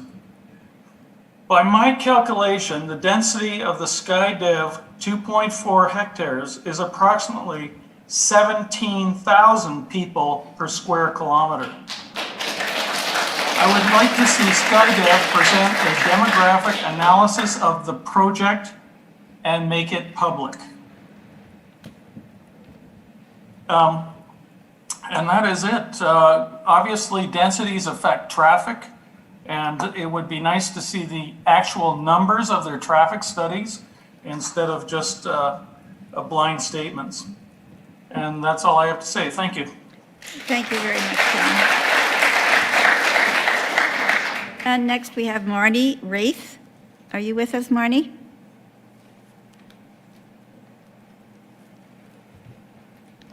No? All right, we'll move on to Vivian Grant. Hi there, can you hear me? Yes, we can, Vivian. Please go ahead. Awesome, thank you.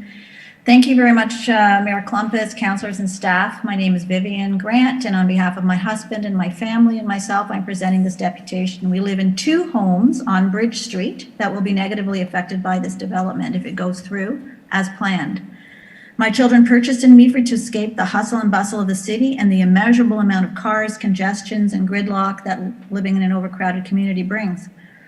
In my opinion, the second proposed SkyDev development continues to be a blatant lack of adhesion to the Meaford's official plan on so many points. In no way does the proposal remain compatible with the adjacent real estate in the proposed area. A small patch of green space will become a massive eyesore, and the small town feel of the town will be wiped out, making it more in keeping with the likes of Mississauga or Toronto, and sad to say even Collingwood now. I continue to focus on traffic and density and parking issues and this proposal brings with it. As we know, the only way to access this parcel of land is through 2 very quiet residential streets in the area. These streets are meant to be residential, and the proposed development brings the potential for at least triple the amount of cars that both these streets combined now offer.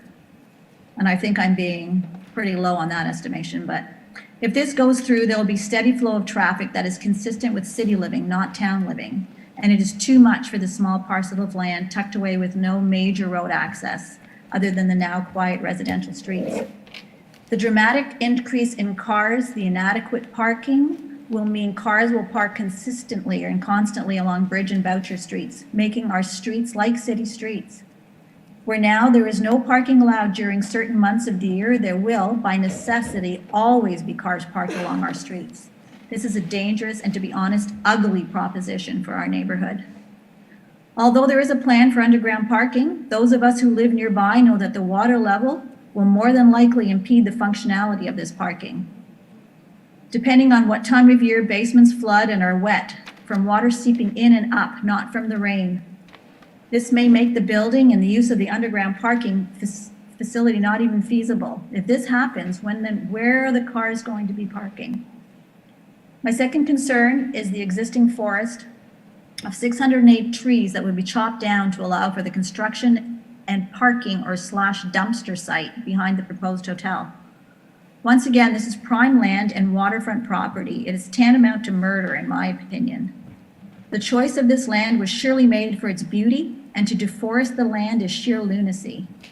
I understand the need for profit, but not at the expense of what little forested waterfront property there is left in Meaford. This land is a gem to the community. This proposal is ludicrous at best unless the idea is to jam as much density in as many different types of buildings as possible. Let's hope that Meaford stands strong for what it believes in, and better yet, let's hope that before any further development anywhere in Meaford, that there is a very strong vision and plan for all that is encompassed in developing a town, not just for today, but for the future. This includes realistic traffic analysis, green space reviews, and the overall feel and look of the town that we choose to live in. Council has been debating the font and the color of signs for local businesses, but I would suggest that the SkyDev proposal, there is so much more to debate and to be discussed and rejected if in fact we want to keep our historic and peaceful and safe town intact. Let us not fall into the fate that many other communities have fallen into, losing their charm in exchange for what is deemed progress, when in fact it is devastation of our natural resources and beauty. Please protect our waterfront. This is your legacy, Council. This is your legacy. Make it one to be proud of. I urge you to reject this plan in the interest of your paying citizens, the beauty of the town, our environment, and more. We don't care about the profits of SkyDev. We care about our community. Thank you for your time and consideration. A frustrated family and disillusioned residents on this trip. Thank you, Vivian. Appreciate your time here. And our last speaker in this group is Susan Taylor. Are you with us, Susan? Oh, you're here. Surprise. Good afternoon, everyone. My husband and I are residents of the rural municipality of Meaford. We enjoy the waterfront often. We would like to commend SkyDevCo for listening to the community feedback last spring and for their efforts to modify their plans. While improvements have been made, from our perspective, there are still a number of significant hurdles to overcome before this project might be given a green light. At root, SkyDevCo's proposal does not meet the requirements of our existing official plan. On that basis alone, we would ask Council to uphold the official plan.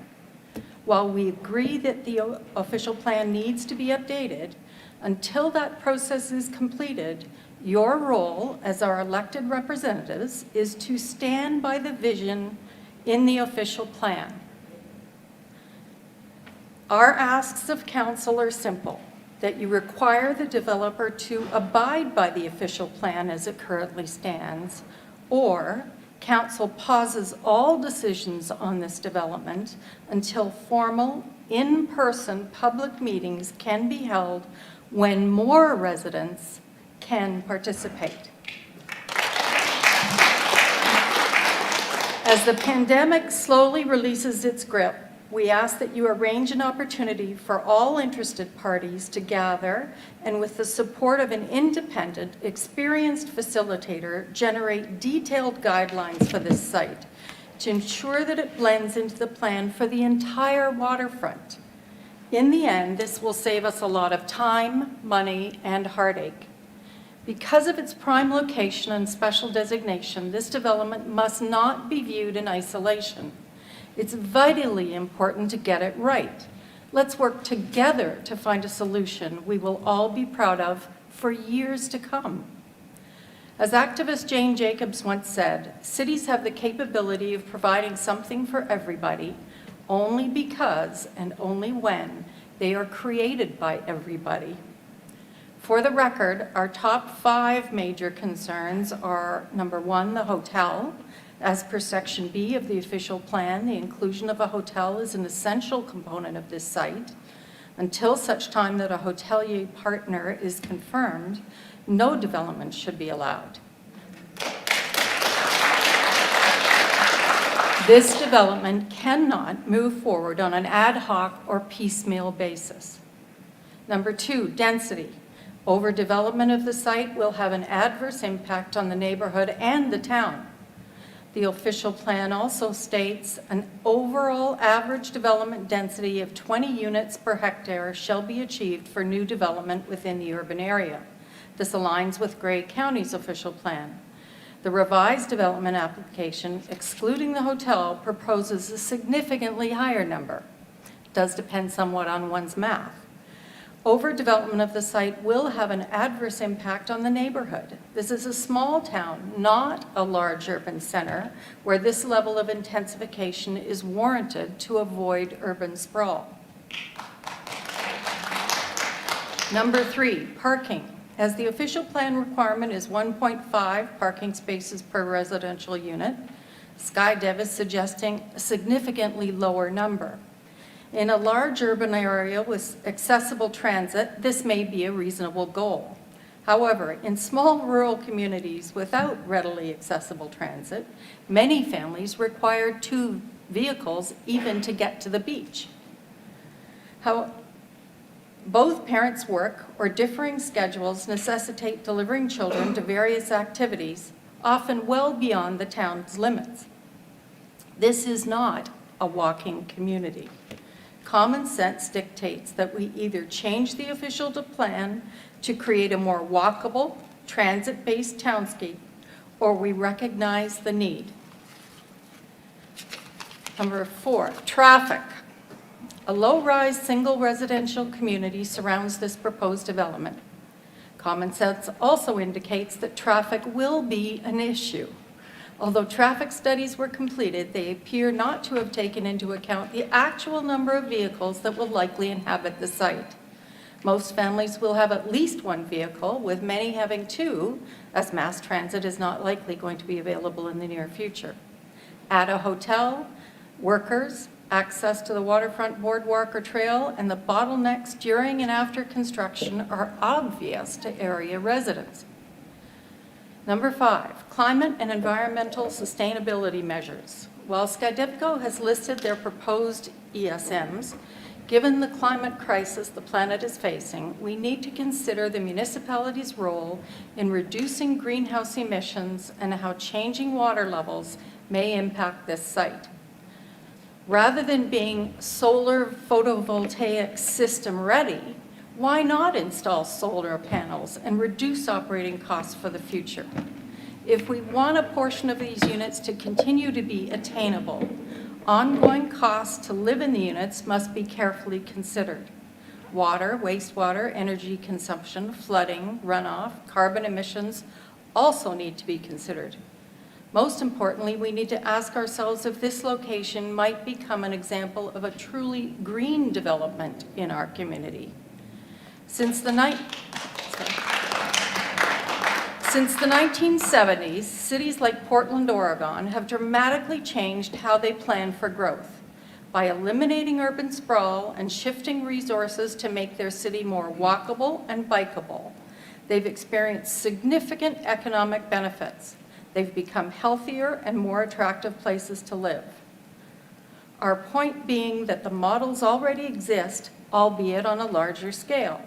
All we need to do is examine the models that work around the globe and identify the components that will work here. Our ECDEV Strategic Task Force report states, collaboration is the new leadership. So we are asking Council to lead by example. If we want people to set their sights on Meaford, then let's lead the way. Thank you, Susan. By that I mean press pause on this development until this development aligns with our existing official plan or the community reaches an agreement on what this jewel on the waterfront might be. Thank you. Thank you for your time.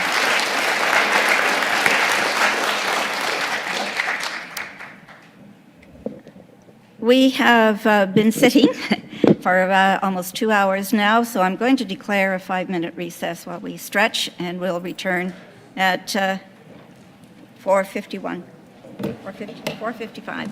Thank you. I don't think my legs work anymore.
That in there, then why buy it?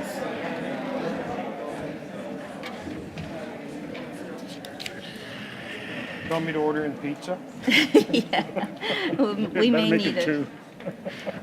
Thanks, everyone. Can we come to order again, please?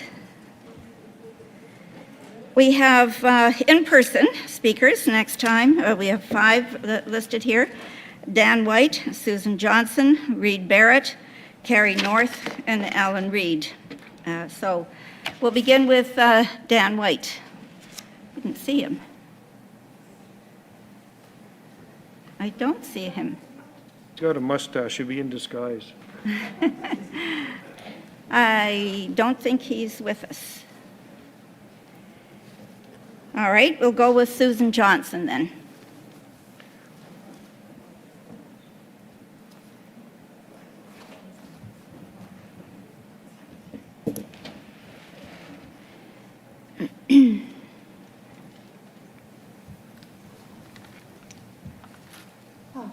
Welcome, Susan.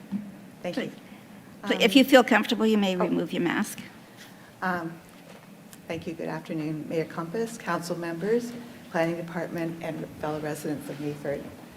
My name is Sue Johnson, and I'm making this deputation at this public meeting because the proposed development by SkyDev fails our community on many fronts.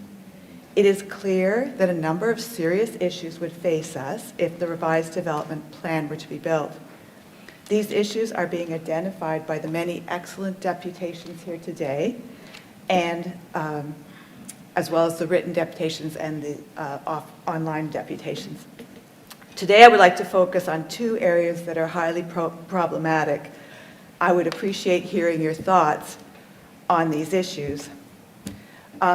In the Functional Servicing and Stormwater Management Report done for SkyDev by Walter Fetty as part of the first submission documents, under the section on environmental site assessment, a Phase 2 environmental site assessment was recommended to be completed due to observed exceedances of contaminants, including but not limited to PCB storage. I quote from this document: "The findings of this assessment were consistent with previous environmental investigations completed on the site and identified areas of potential environmental concern, and subsequently recommended that a Phase 2 environmental site assessment be completed." So the question remains, has a Phase 2 environmental site assessment been done? What are the results of this assessment?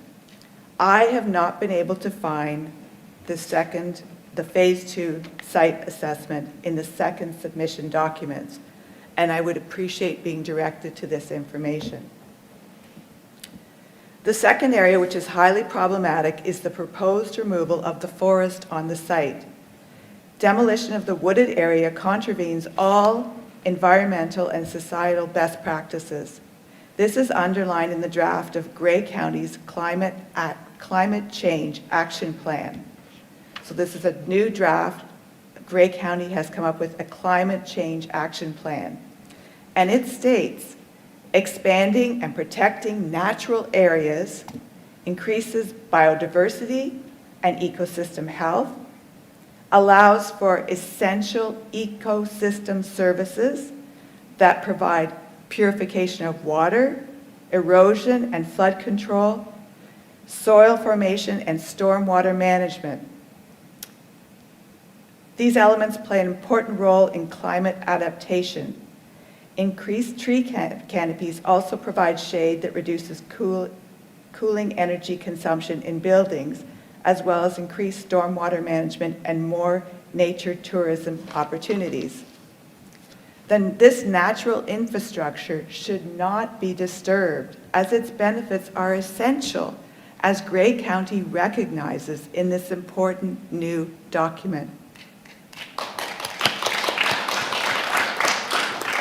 This is the time to retain and protect our natural infrastructure. I urge SkyDev and the municipality of Meaford to recognize this forest as a necessary part and a positive feature of the proposed development. To this end, we invite all of you to the exhibition titled 608 on November 26th and 27th at the Meaford Library. The title 608 was chosen to indicate that 608 trees are being considered for removal due to this development proposal. The goal of the show is to honor and protect this forest and others in danger of being destroyed. Thank you for listening to these two specific issues. Could you please now speak to these two areas, the status of the study of the level of contaminants in the Phase 2 environmental site assessment and the proposed removal of the forest on the site? Thank you. Thank you, Susan, for your comments. Barrett is next. I don't see Reed either. Dan is here now. Has Dan arrived? Yes, he's here. Dan White, are you with us? Oh, no, I'm sorry. No, I didn't see him come in. For the record. Okay. And Reed Barrett?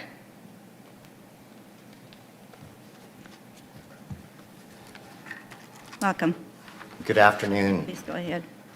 Mayor Klumpus and Municipal Council members. My name is Reed Barrett, and my wife and I have lived in Meaford for the past 6 years and owned property here for the past 16. I thank you for this opportunity this afternoon to speak again to the SkyDev development proposal for Meaford's waterfront shoreline at Butcher and Fuller Streets. I can appreciate that some revisions have been made to address the issues identified at the May 17th and the July 2nd meeting with area residents. In light of this, I will not repeat the same issues regarding density, parking, building heights, access to waterfront, and green space that we have heard several times before. I will instead focus on 4 facts that we know for certain regarding this development. Here's what we know. This development is incongruent with Meaford's official plan. I quote, page 50, section B1812 states that these lands will be planned and redeveloped in their entirety as opposed to being developed in an ad hoc or piecemeal basis. This development represents only one parcel of land and not the entire special policy area, 1 as described in the official plan. We also know that the hotel is the cornerstone to this development, offering the community many economic advantages. Yet it is not secured, leaving the primary partner absent and out of the planning process.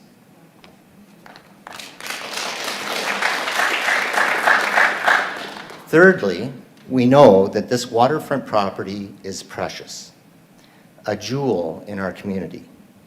It is valuable today and will remain equally valuable in the future, provided we can improve this development to the best that it can be. And lastly, we know that the decision of this development rests solely with you and fellow elected officials who represent the community and are stewards of the official plan. It does not rest with Grey County or Meaford staff. In closing, I'll leave you with one question. Will Meaford Council support and abide by its official plan to assemble the balance of lands in special policy area number 1 and send this development back to the drawing board for improvement? Thank you. Thank you, Reed. Next, we have Carrie North.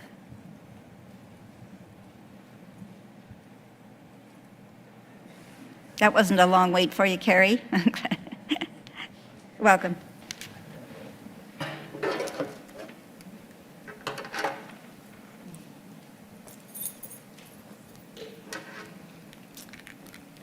Hello to all, and good afternoon.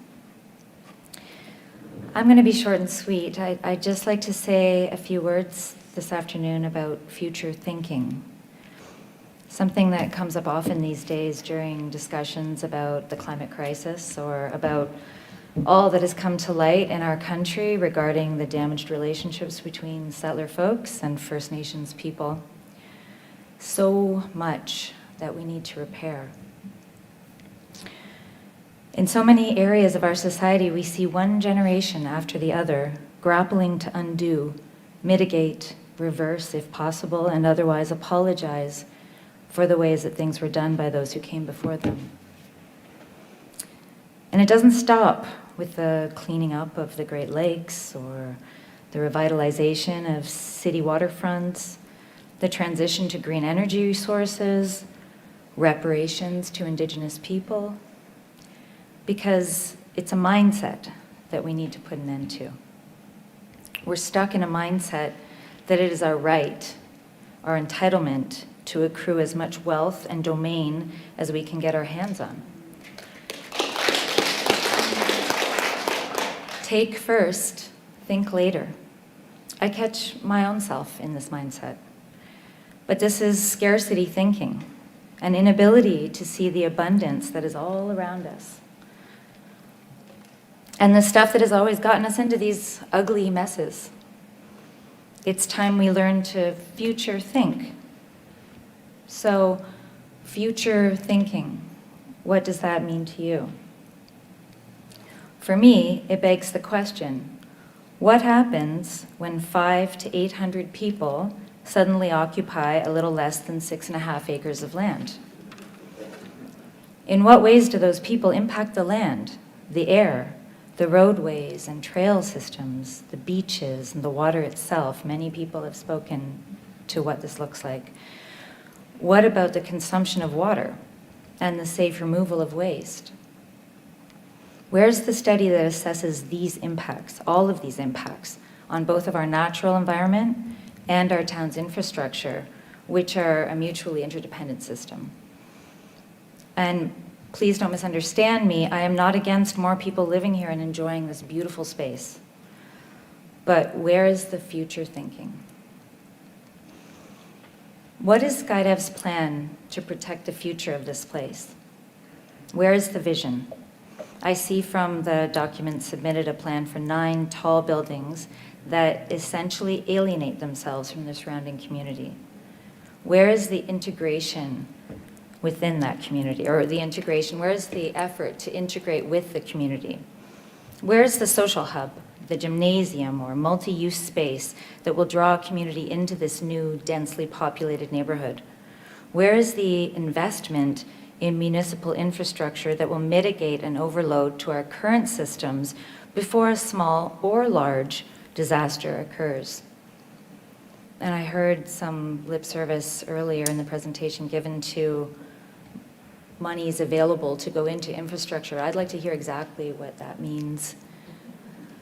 And to that point, as far as the contribution of attainable housing and rent being attainable by virtue of being rent, well, I'm coming from also a rent-evicted history where the rent of my old unit, which I lived in for 16 years, was pushed to $4,200 a month. I don't know if that's attainable for anyone.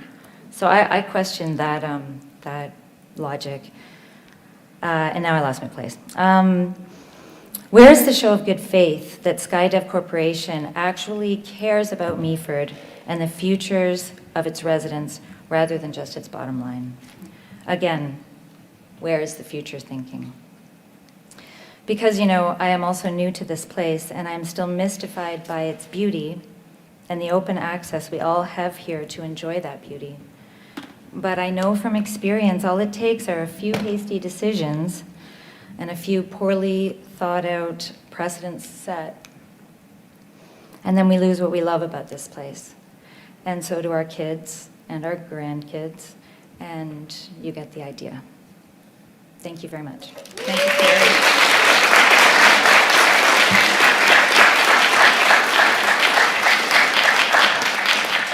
Next, Alan Reed.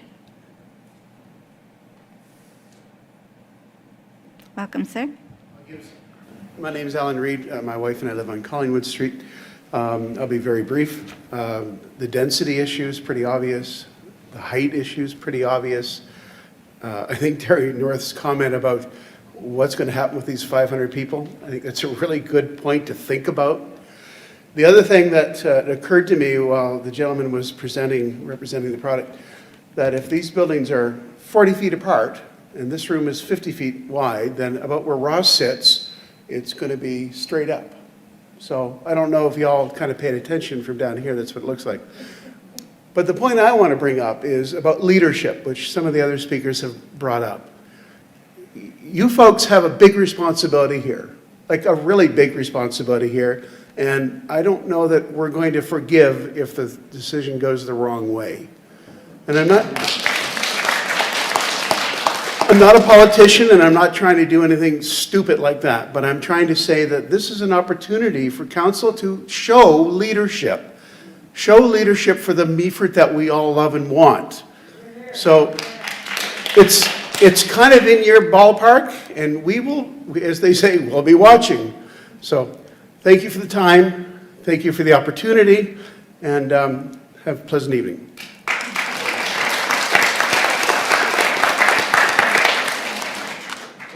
We have three virtual speakers who wish to join us. Catherine Haggard, Candice Gallander, Diane Hilliard, Daniel Hessel, and Anne Booty Horwood. So I'll call on Catherine Haggard first. Are you with us, Catherine? Yes, I am. Thank you. Please go ahead. Good evening, Your Worship. Oh, can you hear me? Yes, we can. Please go ahead. Oh, great. I'm Catherine Haggard, and I'm a resident of Meaford. I and many others have been following carefully the SkyDev development. This summer, I was part of a small group of residents, known as Imagine Meaford, that reached out to the team at SkyDev to discuss our concerns about the proposal. And to their credit, they agreed to meet. We did our homework. We brought sketches to show the developer of an alternative layout for this site. And we did this after consulting with an architect, an urban designer, who understands master planning in communities. And he had seen the SkyDev's proposal. The new design that we envisioned would realign these buildings to create these, quote, fingers stretching to the water. This is a term that Carrie used. But we saw this as following the line of Bridge Street and opening the site in several places. We wanted to also reduce the scale and density to better fit this 6-acre site. And we wanted to see that the site would not have buildings that would wall off the site in the way that they do now.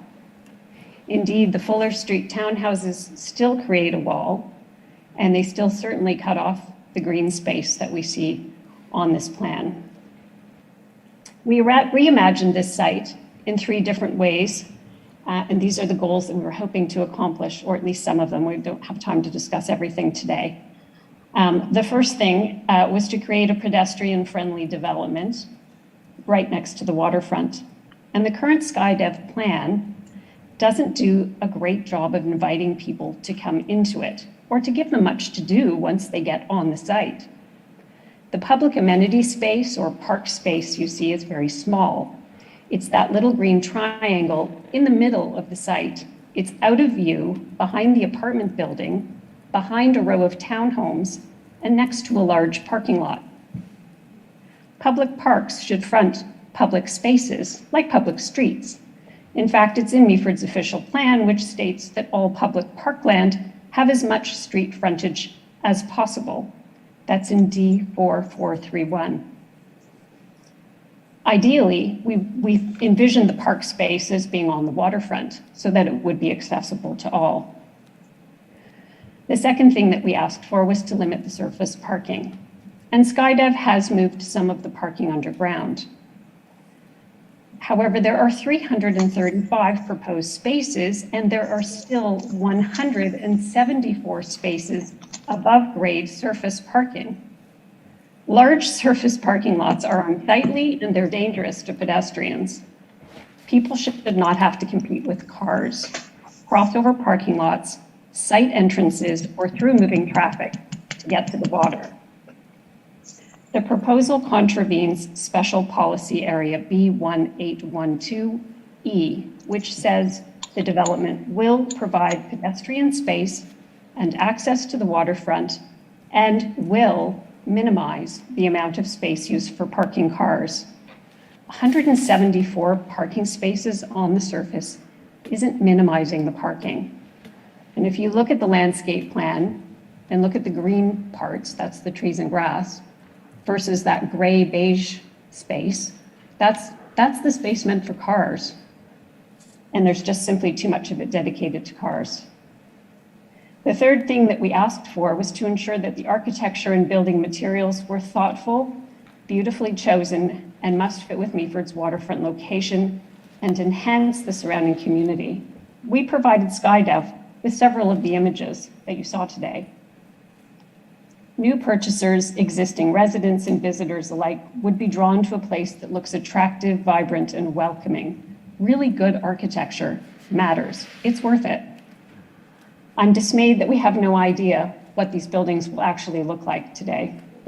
There was plenty of time since the last meeting with SkyDev for them to come up with architectural concept drawings.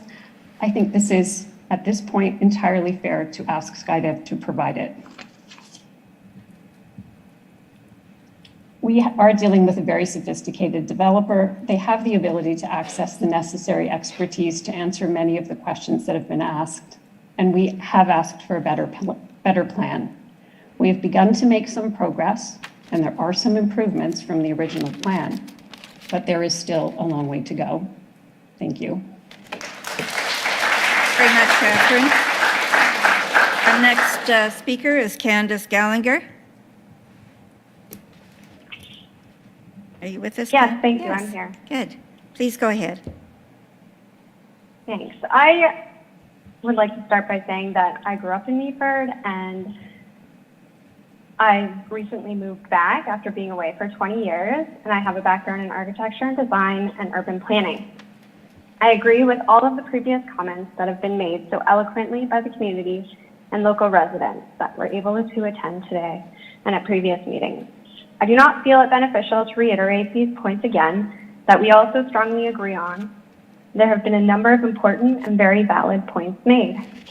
There are still a number of questions and promises that have been proposed, but are unclear as to what it means.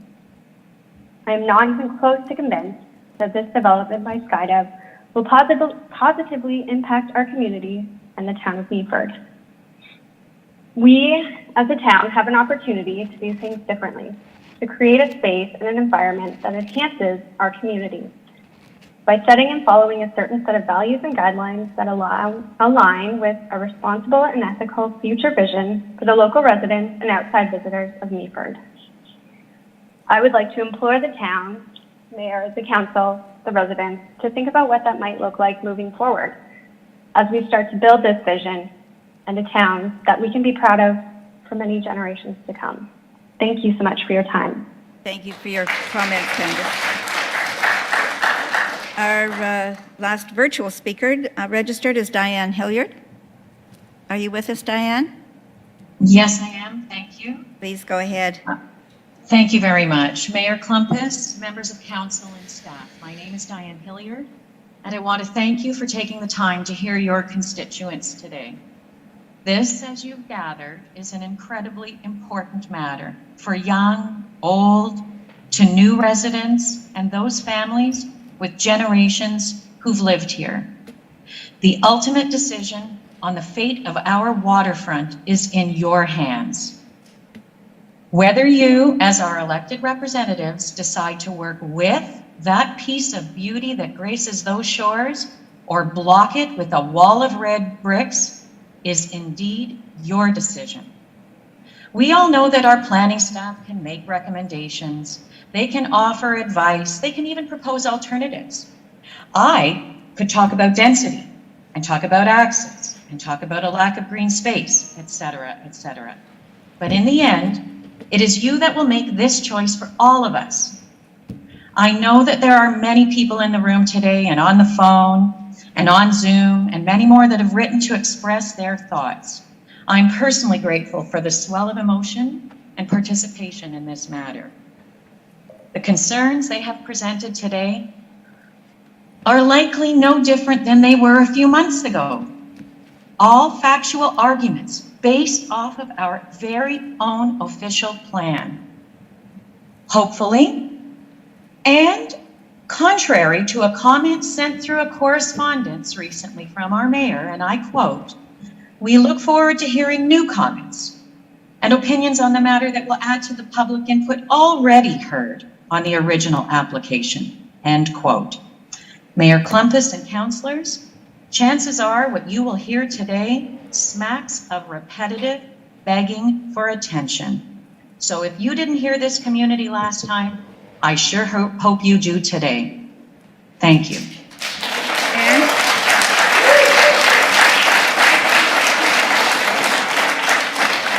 We'll move on now to some more in-person presentations. We have Danielle Hessel and Anne Booty Harwood. Good evening, Mayor and councillors and fine residents here of Mayford. My name is Danielle Hessel. I live with my husband and my 2 young children at 207 Boucher Street East. It happens to be directly across the street from this proposed site, and I have a few questions. Beyond just density, traffic, safety concerns, things like snow removal, wastewater runoff, or spring runoff, which I know affects me greatly in my backyard in the spring. So my question is to SkyDev, who takes liability should my house flood out in the spring because there isn't proper drainage? I also have some more questions, which is how will the contamination of this remediation be contained and not be affecting the immediate area, the immediate residents, and also the water? And on top of that, what about these rooftop amenities? Is it a full rooftop amenity? Is it all the way across, hence adding an actual extra layer of height to these already 2 tall buildings? We have the Mayford official plan for a reason. My number 1 concern is now going to be the safety of my children. These are a lot of cars, a lot of people, and it is extremely unsettling to me and my family. Currently, there are 12 houses. 12, that's it. That's all there is on Boucher and Fuller combined that face into this property. With all a matter of fact, most of the houses in this neighborhood are roughly half an acre large with their lot size. So half an acre times 12 is roughly 6 acres, give or take the odd double lot, which does exist, like my lovely neighbor John has. That being said, I think that we are way above and beyond, and it's absolutely an abomination. And I will say, the actual definition of an abomination is concrete buildings masquerading as hotels. I have one other comment to be said, which is, you are our elected officials, and I plead with you to consider that this property, for the glorious piece of nature that it is, we should treat it as such. We are the people of Mayford, the people that live here. We're the people that enjoy it and love it. SkyDev and their people, they don't live here, they don't enjoy it, and they don't love it the way that we do. So please, please, I will speak and plead with you, but I will speak frankly to this. To me, this is like slapping lipstick on a sardine can and trying to sell it to us like a luxury item, which it most certainly is not. Please consider the future of our generations like I consider the future of my young children. Thank you. Thank you very much.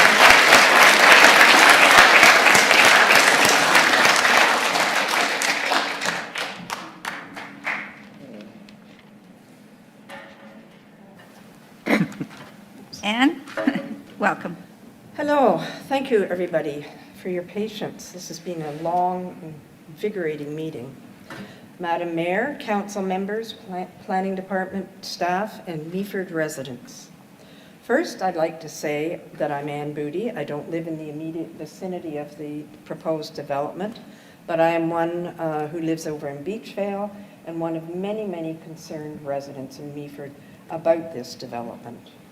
I'd also like to say how pleased I am to be here tonight with so many like-minded people who've sat here for 2 hours, people who really care about the future of our beautiful town.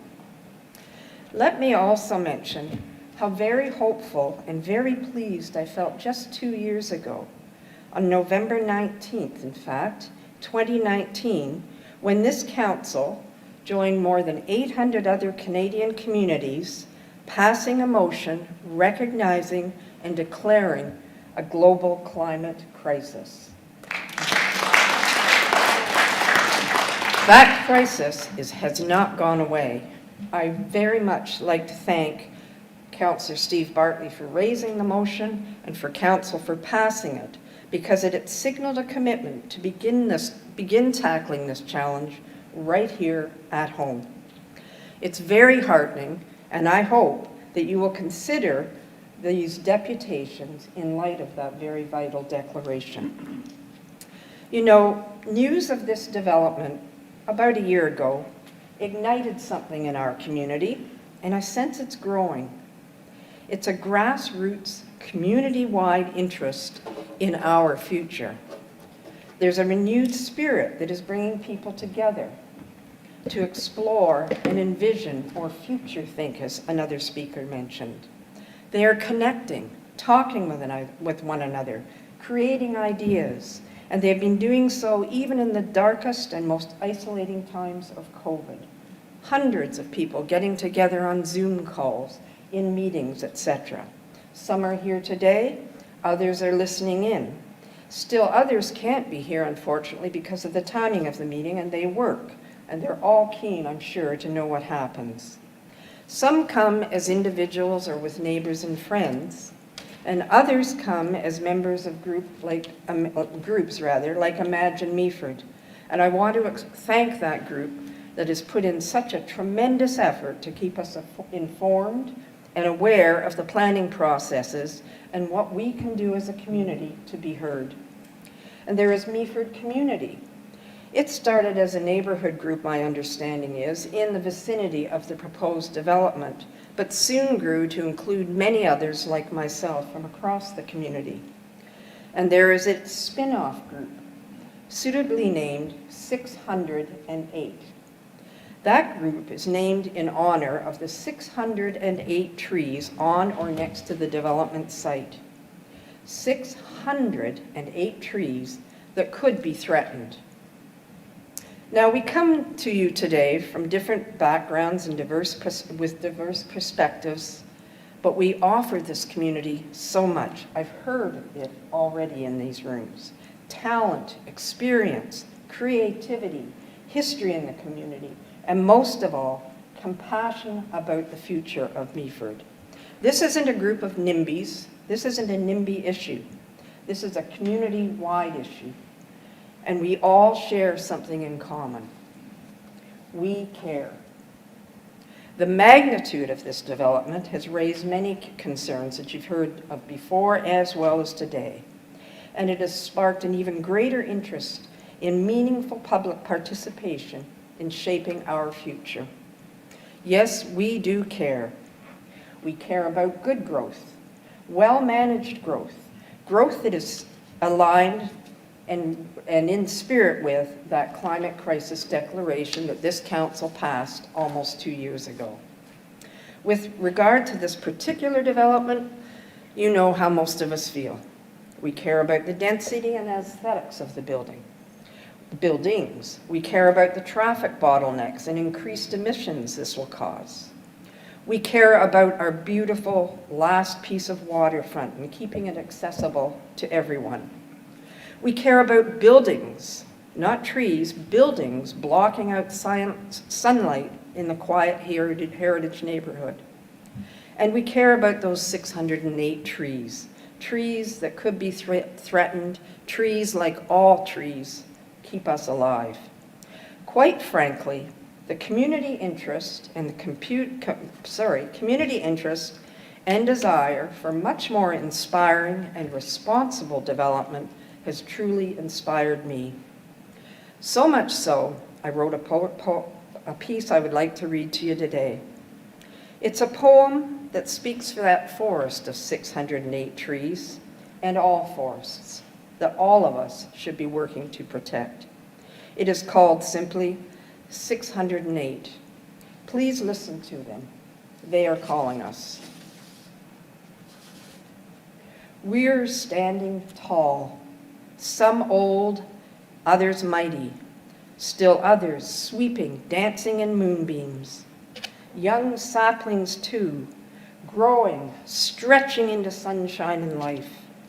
All of us bowing to she who grounds us, roots us, our Mother Earth. The winds whisper through us. Of late, they howl, crying out as squirrels scamper, foxes fret, and rabbits burrow deeper, ever deeper, all storing memories of freedom, freedom far from the fear of upheaval and destruction. Please hear us, all of us, the gnarled, the young, the seedlings that someday will give shelter and breathe life for you and so many others. Let us grow, let us live, and let us curl and fall, and return to the embrace of Mother Earth in her time, not their time. Thank you.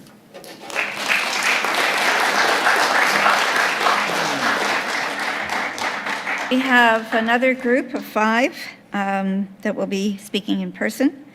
And I want to thank everybody for your patience. It is really important that we do proceed through and allow everyone to have their time. So I appreciate your patience and our council as well. Perry Taylor, Rick Riordan, Linda Fleming McGinnis, Eric Ennis, and Cheryl McKenzie will be the next 5. So start off with Perry Taylor, please.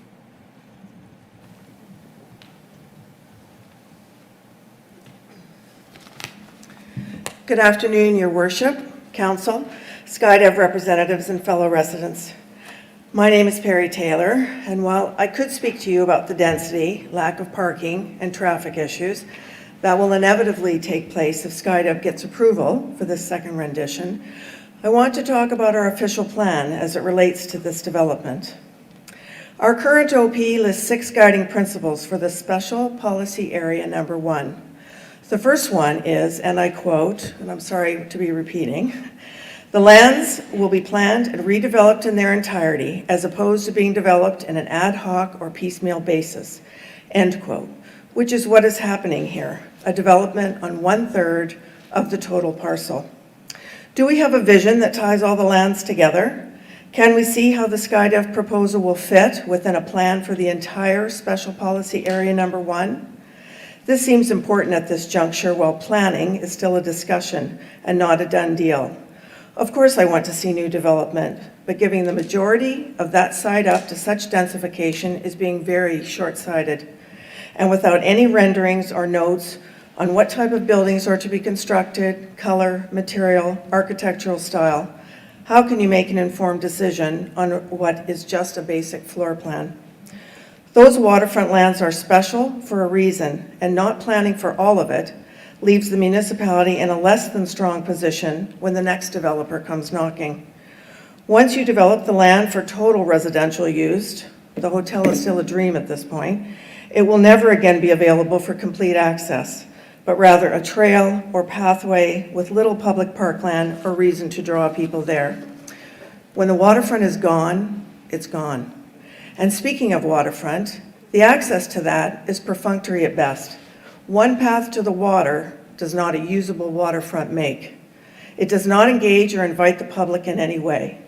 How will that add to tourism? A public amenity which would draw people to the site is the intent of the language in those guiding principles. Pedestrian space, access to the waterfront, create linkages to open spaces, minimize amount of surface parking, all language specifically about those lands in our OP that you as stewards and policy enforcers need to uphold.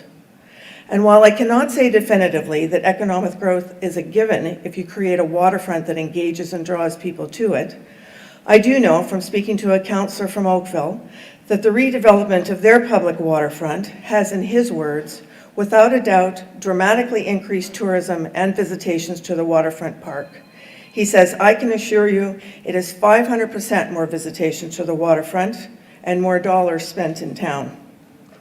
Now that's his number and of course his opinion only, but it obviously increased the tourism factor significantly or he wouldn't have made such a claim. So it is possible that with the right design, a vibrant and inviting waterfront could add huge value to the tourism factor we want to see in our harbor lands, along with an exceptional residential component. And it could and should be a part of this development. All of the waterfront left to develop deserves this level of care. And if we follow our OP, then it should be clear what needs to happen. And finally, I ask, why bother to update and review our OP at all? At least the pages concerning the waterfront development, if we don't have the guts to defend what we have now.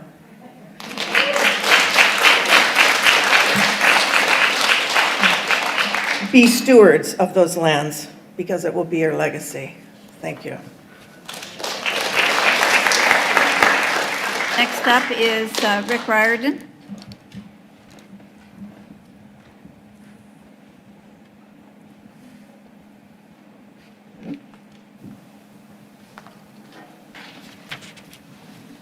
Madam Mayor, Council, staff, and SkyDev representatives, under the axiom of emphasis by repetition, I stand here once again with others representing a community of bewildered tax-paying Meaford residents wondering how we got so far into the process with SkyDev application when by your own creed, the official plan clearly renders the proposal inappropriate for this parcel of land under consideration.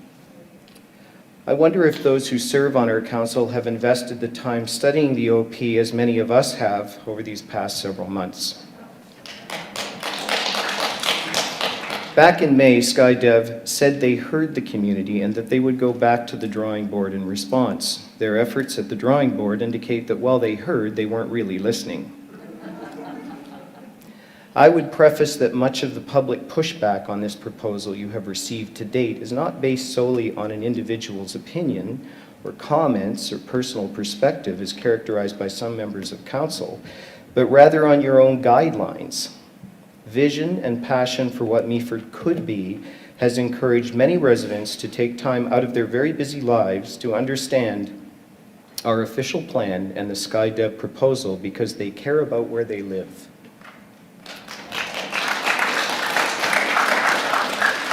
This revised proposal promotes excessive, and I put that in emphasis, densification under the premise that it has to make sense for SkyDev and comply with provincial and county mandates.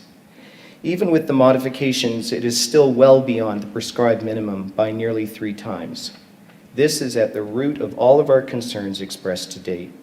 If approved, it will not only compromise the surrounding neighborhood's character, public safety, access to waterfront, green space for residents and guests, but most certainly it will create traffic and parking issues that will ultimately fall back on the municipality and taxpayers to manage post-construction. I heard these traffic statistics from the presenter and they're illogical. It is obvious to anyone who carefully considers this proposal that it is both overly ambitious and underwhelming for such a small and uniquely situated plot of land. If permitted, the impact it will have on future precedent is not desirable. Many in the community believe that this SkyDev development will most certainly waste an opportunity to be true to a wider economic vision and the original intention of the OP. At the last public meeting in May, the process was very formal. Council, staff, and SkyDev listened and made general comments at the very end of deputations, but it did not engage with direct questions posed by the public.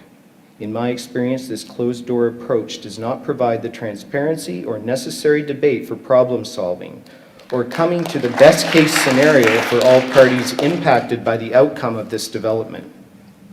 I would ask Council to use your entrusted authority to make the right decision for Meaford and ask SkyDev to come back with a reasonable development proposal for this property, which includes decreasing density, fingers to the bay, a guaranteed hotelier, and appropriate green space. Thank you for your time.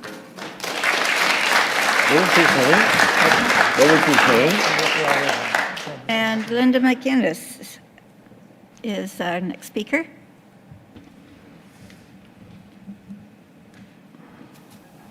Welcome then. Thank you. Good afternoon, Madam Mayor, councillors, SkyDev reps, planners, and you wonderful people. My name's Linda Fleming McInnes, and I'm a Meaford resident, and I'm here to speak to the slightly changed development plan by Skydev for the waterfront property at Boucher and Fuller Street. If I sound a bit croaky-voiced, I'm emotional.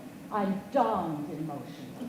This is one of the biggest and worst things that's happened to Meaford in the 50 years I've lived here.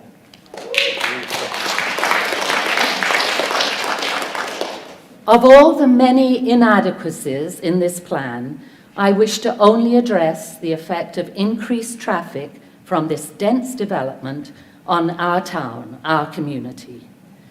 Through the changes in traffic flow caused by repair work on the Sykes Street Bridge and the Trowbridge Street Bridge and the infrastructure replacement work on Sykes Street in the last few years, we have all seen how our streets are not designed for this increased flow of traffic. Diversion signs have taken heavy trucks through streets that cannot cope with them. And frustrated drivers have not noticed stop signs and have been totally bewildered by the assortment of two-way stop and four-way stop intersections in our town. The large number of vehicles that will be entering and leaving this dense development will make life difficult for those living in the Boucher, Fuller, Bridge Street development area and associated streets. We are a community of many ages and many abilities. Elderly who may have vision and hearing challenges as they're walking with friends, grandkids and dogs. Young families pushing baby carriages and holding tightly onto young children. People walking with canes, with walkers and on scooters. And now the many school kids on bikes, car and foot, all heading towards the new super school at Sykes Street and the Fourth Line. With this increased traffic, our roads will not be as safe for our community. To try to protect my corner, I have this sign on my lawn. And let me show you it all, or all of you it. Has it made a lot of difference? No, but I had to do it because I live on the intersection of Boucher and Denmark, where there is a stop sign. 50% of the people coming up Denmark go right through that stop. Linda, can I ask you to please use the microphone so we can record that? Sorry, Thank you. I'll say it again. No, we've heard Okay, you. Thank got you. it. Okay, good. So there's that.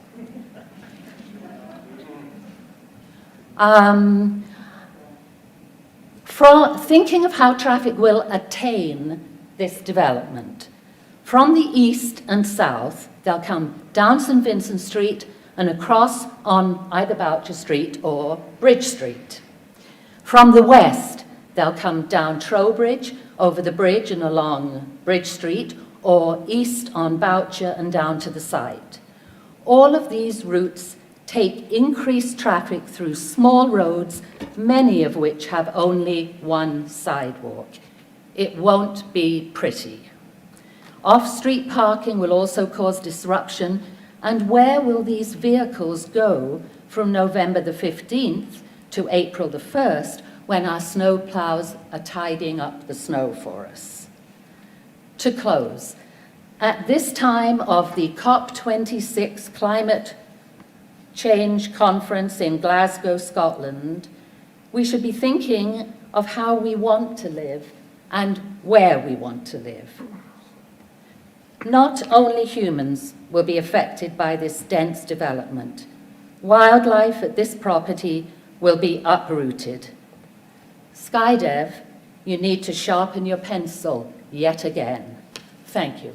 Thank you, Linda. Eric Innes is next.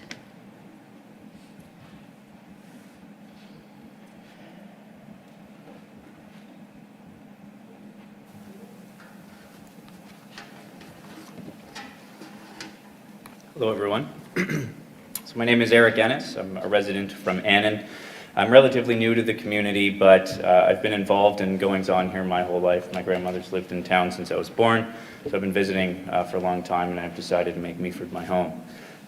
Members of council, I know that I know a couple of you, you know me and kind of know my perspectives a little bit, and I look forward to sharing my ideas with everybody else and continuing to learn from you.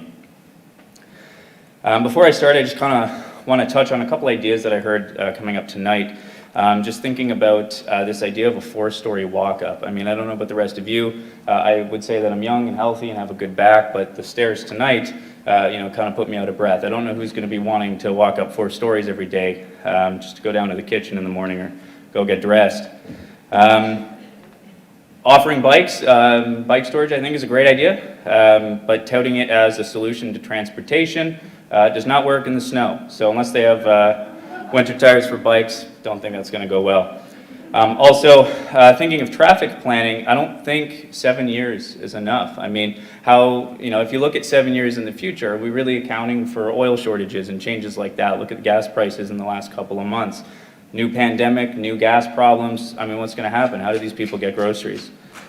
And I mean, really, 20 feet from their door, who wants pedestrians just milling around their neighborhood? I mean, let's be honest. I live in one of the most rural parts of the municipality. Nobody's milling around my house. If somebody walks by, I kind of look out the window like, who is this? And the rest of you live, as far as I understand, on big lots as well. I mean, if you live in a townhouse, do you want people just walking around to go look at the waterfront? I mean, let's be real here. But to what I had originally written, I was recently given an excellent definition of sustainability, and I don't think I'm going to say this any more uniquely than anybody else or anything groundbreaking, but again, power of repetition. To me, sustainability, based on this definition that I was handed, is meeting the needs of people today while not compromising the ability of those in the future to meet theirs as well. And I think that really should be our metric when we evaluate any proposal. And the development principles for Special Policy Area Number 1, I think, describe our needs pretty well. Linkage between open space and pedestrian access to the harbor with a mix of different uses. But as it stands, this development doesn't do that. And as we've heard tonight throughout this process, this development will be a wall that will block off this segment of land from the rest of the community. And I don't think that, this really is SkyDev's intention. I don't think it was Ernest Graham's intention to block out the sun. This is unacceptable.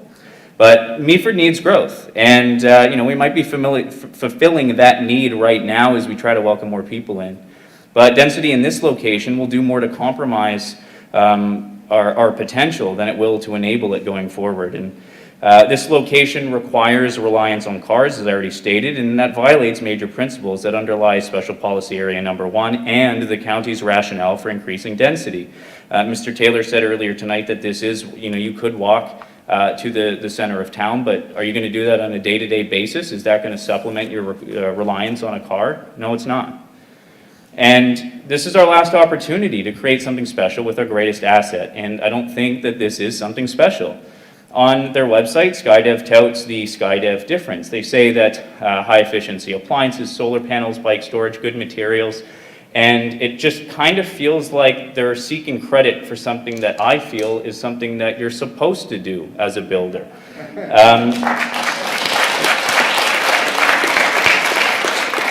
Thank you. And if SkyDev really does value community amenities, transportation choices, affordable homes and sustainable growth, it just seems that they're not looking at their own idea, because I don't feel that this is something that they would really value looking at it like that. And as it's been said, they don't seem to show any support or concern for the guidelines of Special Policy Area Number 1. They seem to be trying to navigate it like it's an inconvenient obstacle, kind of, I think I heard earlier, sort of like creating loopholes, rather than trying to offer a valuable contribution to the community's needs. We need a community resource, not just bulk housing. So as a call to action, obviously the majority of us don't support this development. I didn't hear a single person from the town come up tonight and say that they support this. And perhaps they just wrote in because they didn't want to just come up and say that, but as far as I've been told in private and in public, nobody is in support. And I think there's still a discussion to be had on exactly what parts we like and don't like, but as a whole, this is the wrong development for this land. And despite the majority feeling this way, it's concerning that on this stage, we haven't seen a champion yet, and we haven't seen any dissenting opinions on whether density in this location has any merits, and we haven't seen any motions to require the finalization of hotel plans before the project moves forward. So it seems like, and I think most people would agree, that there's just this feeling that council is being complacent. And I understand that all of you are in a very tough and mostly limited situation with what you can and can't do, but it's obvious to me that everybody here is frantic because we're not hearing like echoes of support for the things that we're saying and that we want for this community. And there are a lot of amazingly qualified people here without profit motivation that are able to give credible expert input. So from that, I'd just like to say that you can have an opinion and you can make it known. Don't be afraid to stand up for us. And I think our message is clear.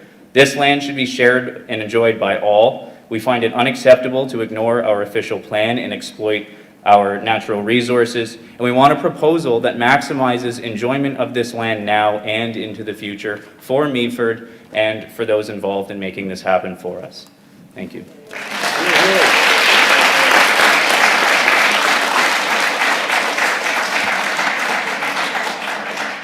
And our next speaker is Cheryl McKenzie.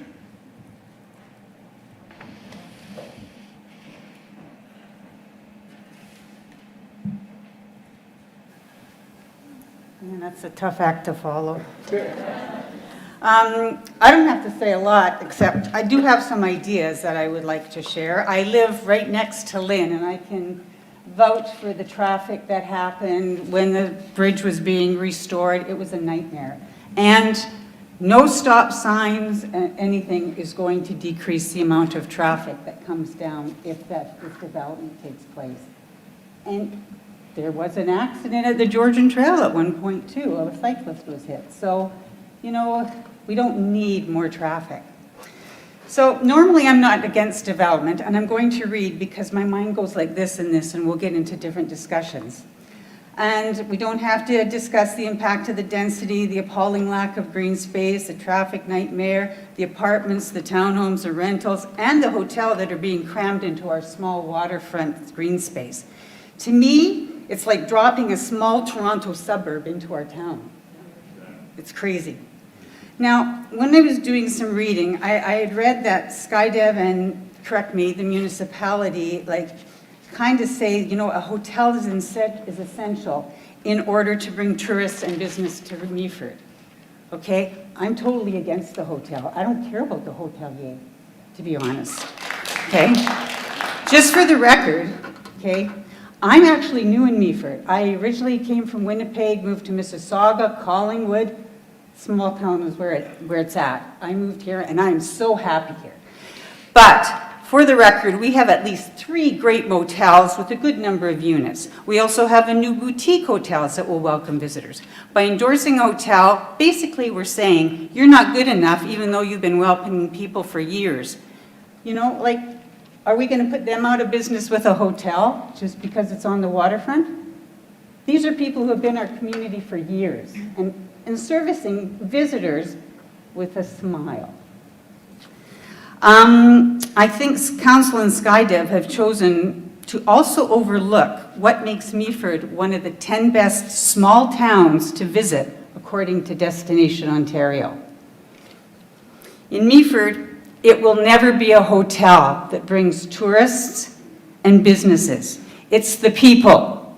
It's the volunteers that create the Scarecrow Invasion, Apple Festival, Christmas celebrations, farmers and crafts markets, and much more for the locals and visitors. Those are the people that are going to bring the tourists in. Volunteers, I found, are the backbone of this community. It's our natural environment, our small parks, Beautiful Joe, the Harbour Memorial Park, and Irish Mountain. As for businesses, did the Refillery need a hotel to open? Did the Dam Pub, Maggie and Dick's, Crystal Dragon, Stillfields Brewery, Love Me Long Time Boutique, Country Girl, did they need a hotel to open up? No, they don't. So scrap that hotel. Our town is experiencing a resurgence downtown. We have a mix of old and new businesses, and it's not happening because of a hotel. It's because we have amazing entrepreneurs blazing the way. The development is obviously about the money and not keeping Meaford as a destination town where visitors can come, unwind, and relax. Now, I also took a look at the science about having a green space in a community.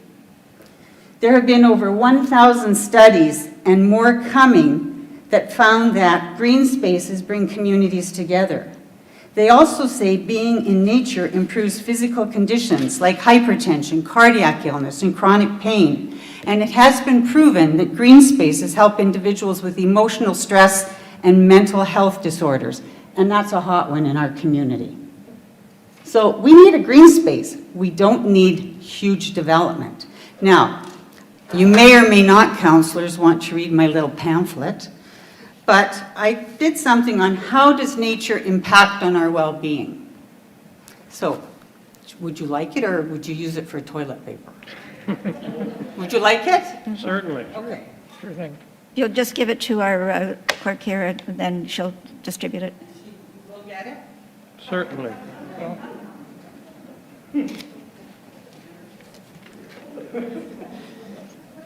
Okay, and in this article, I think it's out of the University of Minnesota, there's 1 million. If you go on green space and health, you will find 1 million articles and studies. This one is sort of good for me because it's in layman terms and there wasn't so many statistics shooting out of it.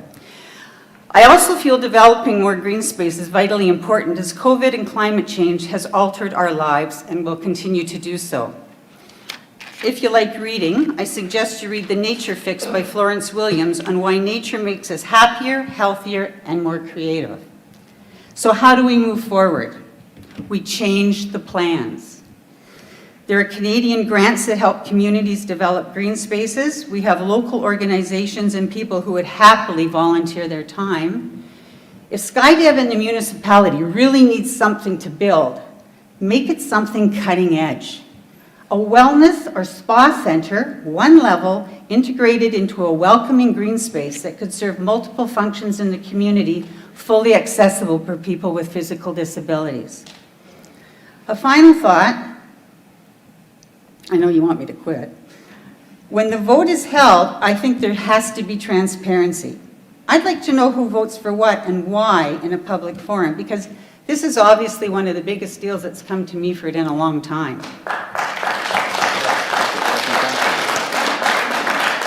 I don't want you to vote with the town coffers in mind. I want you to vote what's good for our community.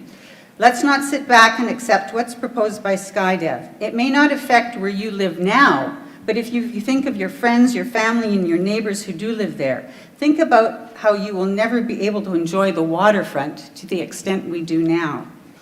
Insist the municipality turn it into the area, a jewel that people will enjoy from everywhere for decades. Thank you, Cheryl. And please, go to this. Thank you. Our next speaker is Mike Malloy.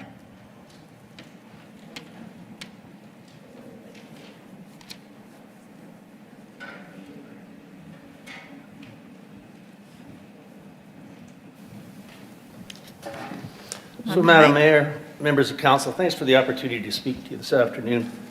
A couple of concerns I have about this development. I think we've all beaten up the density issue, but the density issue, as I see it as well, is our community ready for this? Is the independent grocery store, can they handle that kind of volume? The liquor stores, the pharmacies, all things like that. And not to mention the lineup at Tim Hortons would be just astronomical. And we've talked enough too about traffic, but something that concerns me, and I wanted to share with you, with my neighbor Lynn's concerns, and Madam Mayor, you remember when the Sykes Street development happened, we got Denmark turned into a drag strip. It was unacceptable, and on many days, and I mean this sincerely, I was truly afraid for Lynn's grandkids, because they're out playing, and there were guys literally taking the corners at 50, 60K without any regard to stop signs, and that's what worries me too about the increased traffic. So again, we've beaten that up, but there's something too that I found in the study that concerned me. I was looking at the actual study. It was done on July the 10th, the one day, and the other was January the 28th. So, and I know they did refer back to the town traffic study to compare the numbers, but I don't believe that there's enough data that can be collected over 2 days for a traffic impact study of this size. So I think that needs to be addressed. I looked at chart number 2.1, and that would be the traffic from Sykes Street to St. Vincent on Boucher, and it's showing, it was showing 17 vehicles in the peak hours on a Saturday morning. I've lived on Boucher Street for 26 years, and I can pretty well guarantee you there's more than 17 cars. So my concern is that traffic study needs to be looked at. The other thing, and we alluded to it earlier, there are 1.5 parking spaces per unit, and that will generate approximately 371 cars. And I know we've beaten this up, but I think it's important to look back at this. So that's 371 cars. And we haven't included the staff, we haven't included people visiting, we haven't included the delivery trucks. So I would put that number well in excess of 400 vehicles.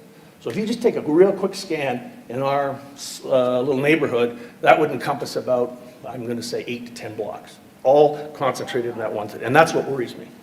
So the other thing, and I'll finish up with, is we do have a problem with excessive speed now. We all know that. And I did read in the notes that there was a traffic calming memo that went from Paradigm to Lorraine Roberts. And to me, it just wasn't extensive enough. It didn't get down to the grassroots of the problem. We talked about narrowing the streets, and we talked about things like that. But we don't talk about, mention speed bumps, things that are actually going to make a difference. Increased OPP presence, things that we need. And I know we've experienced that before. So I just want to, in closing, say that we are not, or I'm not, opposed to development. However, I feel that this is not respectful of those in the surrounding neighborhoods. And I'd ask council to look at a proposal that will enhance our community and stay within the official plan. Thanks. Thank you, Mike. And Joseph Young?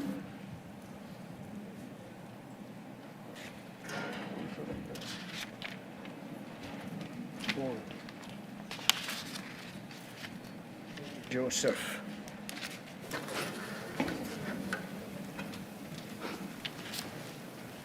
Good afternoon, good evening. Yes, it is evening. Madam Mayor, members of council, Grey County, SkyDev, ladies and gentlemen.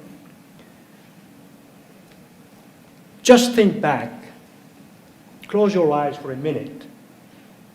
I've been here 20 years, going to be 21 years, and I've seen a lot of things happening here in Meaford. If you close your eyes, just imagine Meaford with 27 wind turbines at Silco Corner, Annan, across the street from my house. Think about solar farm. Think about cannabis farm. Think about garbage incinerator. Think about telecommunication towers at our harbor. And think about TCE, TransCanada Energy, in sight. And they're coming. All wanted to take more than they're going to give us, including our environment. Over the years, I've seen many housing developers. I've been at council listening to proposals. Some built and some left. Today we have SkyDev. Sorry, my neighbor Eric. I'm going to congratulate SkyDev for coming here. Why? Because they did their homework. They know something is going to happen in 4 years.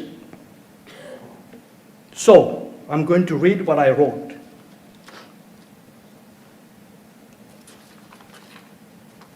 It makes sense for SkyDev to come here. Because between 2004 and 2024 and 2028, there will be an influx of 1,000 to 1,200 jobs in the municipality of Meaford. TCE is going to have a project that's going to bring jobs in here, that amount. 2024, they're going to start building. So I have with me here, because I've done my work, I have 5 documents in here I'm going to read it to you what it means. Everything happened in 2018 and 2019. So there is a plan, a master plan that we're not aware of, unless you've been keeping track. One is active engagement, all kind of companies invited to hear what they have to say about TCE. Another one is called removing obstacle. So removing you and me. December 2018. The other one is Fishery Act, Ocean Canada, 2019. It was modified to suit this project. Kill the fish and you can replace it. Navigant, 2020. Paid by TCE. I'm not going to read all of them, but I'm going to refer to the last one, which is paid by TCE, April 2020. It's called ERM Consultant.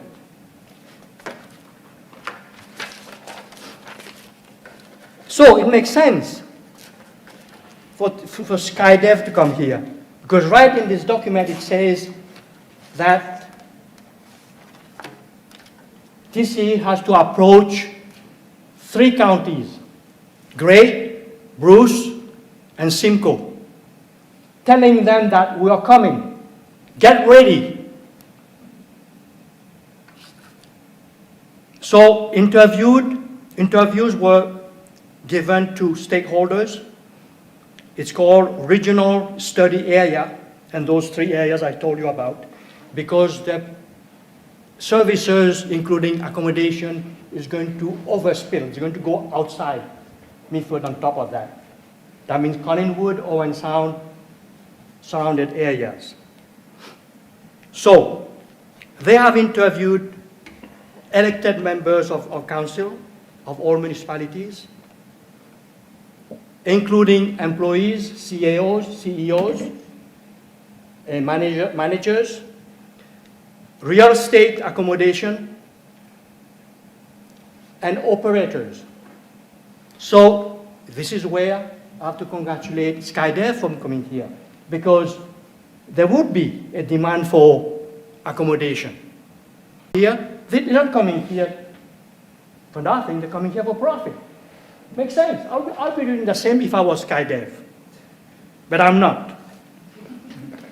So they also talk to educational system. That means Georgian College. Somebody told me just now that Georgian College is going to start a course about what kind of people they need in the workforce on the tank range. Health services. Now, Collingwood this summer, they have to put a pause on construction. Why? Problem with water. When I saw this sign, I love it. Slow down, we're going too fast. Honey.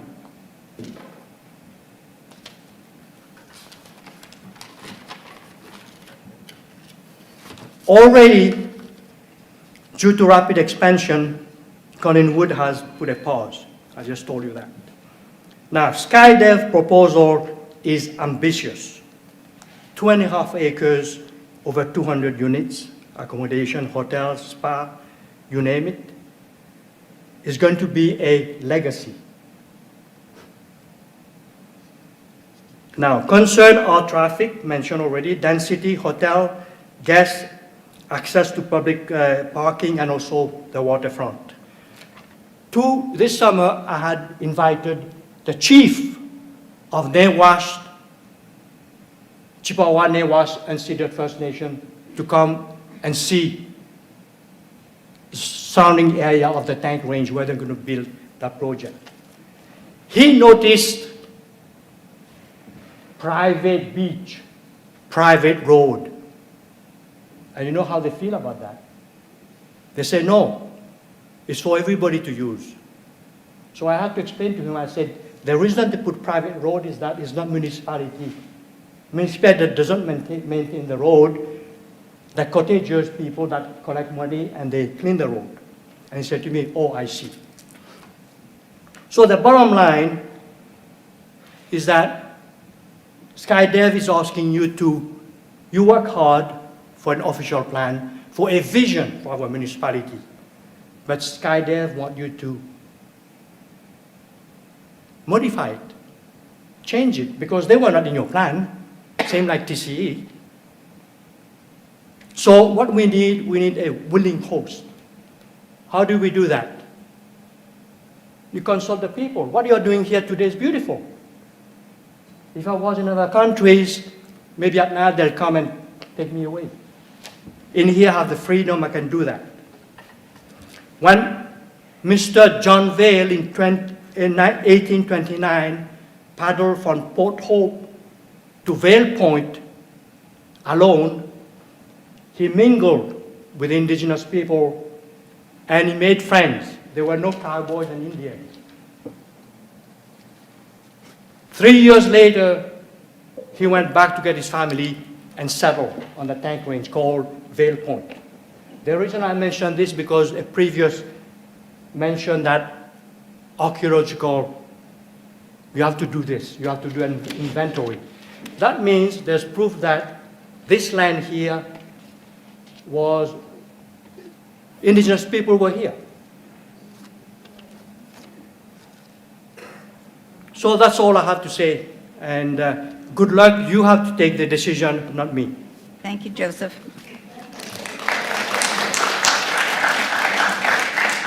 Next speaker we have is Gary Gingras.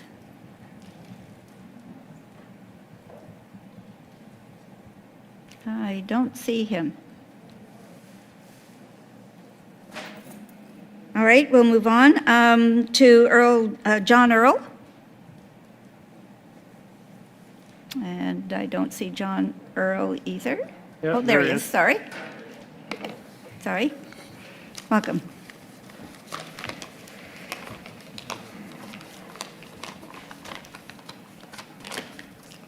Good evening, Mayor Columbus and Meaford Council.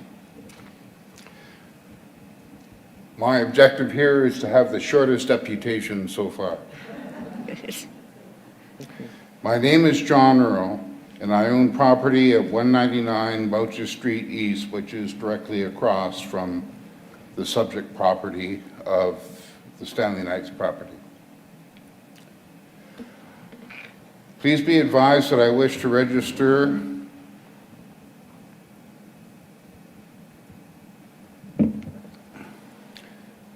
my strong objections to the proposed SkyDev development. The revised development proposal by SkyDev still does not comply with the population density and height restrictions of Meaford's official plan. It would adversely affect the existing residential neighborhoods surrounding the subject property, which are all comprised of single-family residential lots. It would obstruct the water views and lead to a devaluation of all surrounding properties. The increases in traffic and population density would not be acceptable in this established residential area. I believe that Meaford Council has a responsibility to ensure that the existing property owners in this area are not adversely affected by the proposed SkyDev development and that they should not approve it.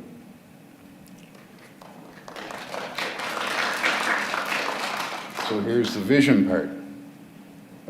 Instead, Council should consider the unique nature and value to the community of the subject property.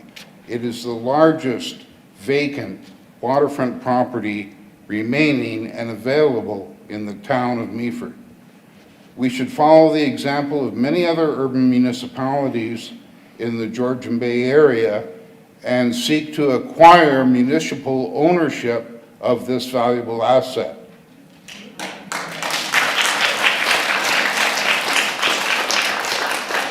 This would allow the continuing public access and use of this land for the benefit of all Meaford residents and visitors now and into the future. Thank you. Thank you, John. Our last registered speaker is Greg Bars. If I pronounced your name right, Greg? Thank you.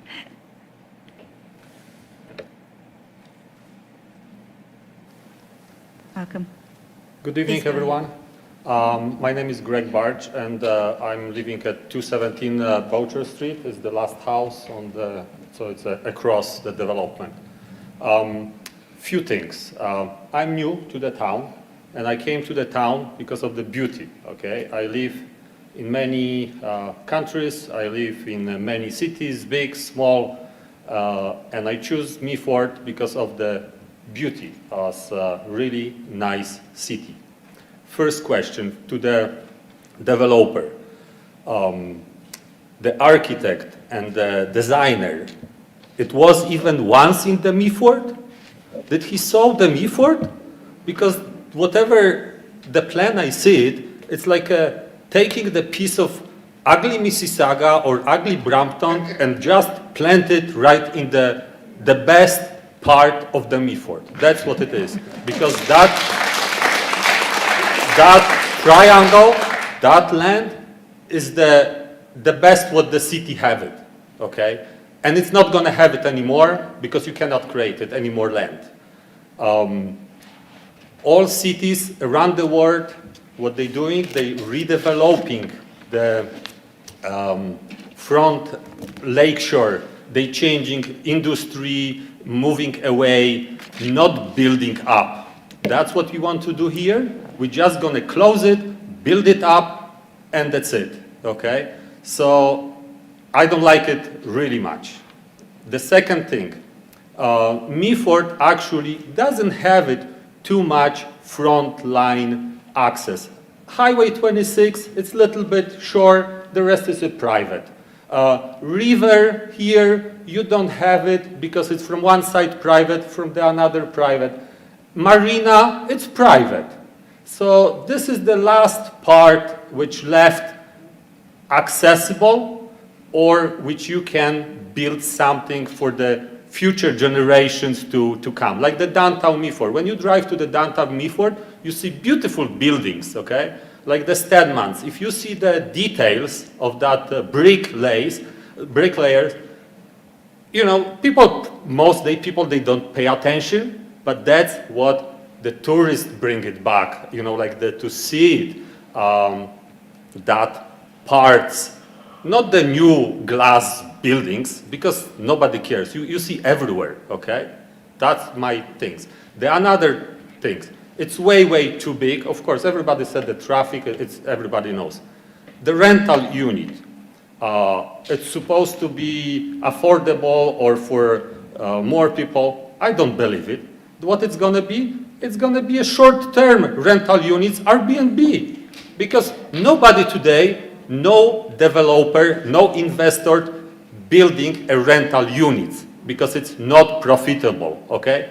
No one. You don't see only municipality build the rental units, but not private developer build the rental units, and it's not gonna happen here too. It's not gonna be for the people for rent, not for the people from Meaford, in my opinion. That's my opinion. We have to grow? Yes, of course we have to grow. This is why we have the new subdivision on the Highway 26.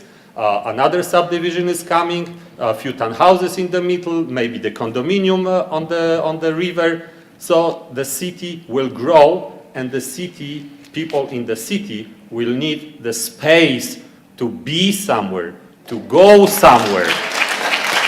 Okay?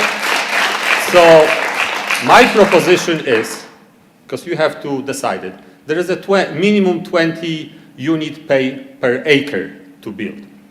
Give them 21 unit per acre to build, okay? If they don't like it, buy the land back and make it park. Make it something beautiful for our community. Okay? Thank you.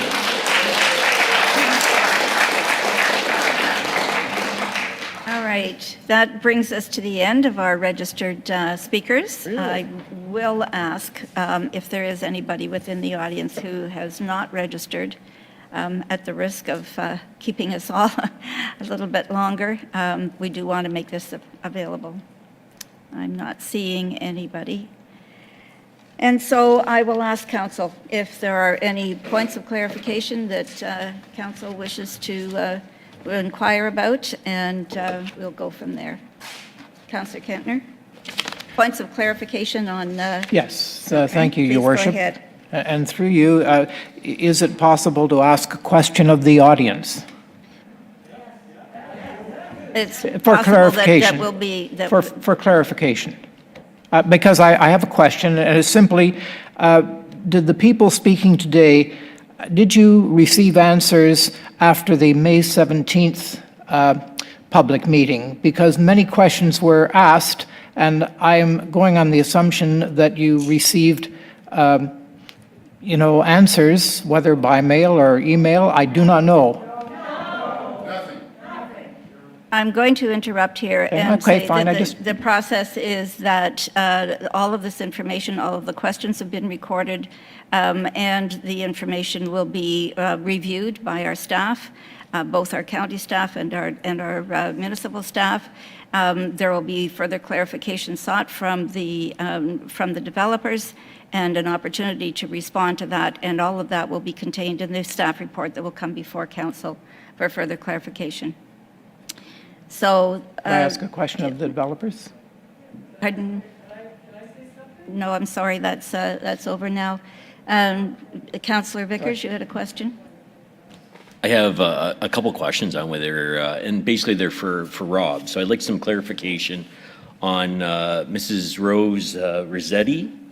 Asked, she was afraid that the walkers would be cut off from the trail. And I found that puzzling, and I just like to know whether that is possible or not. Do you want do you want the other question here too? Chair, yes, go ahead, Mr. So Secretary. shortly after that, Dean Rayburn, he talked about severances.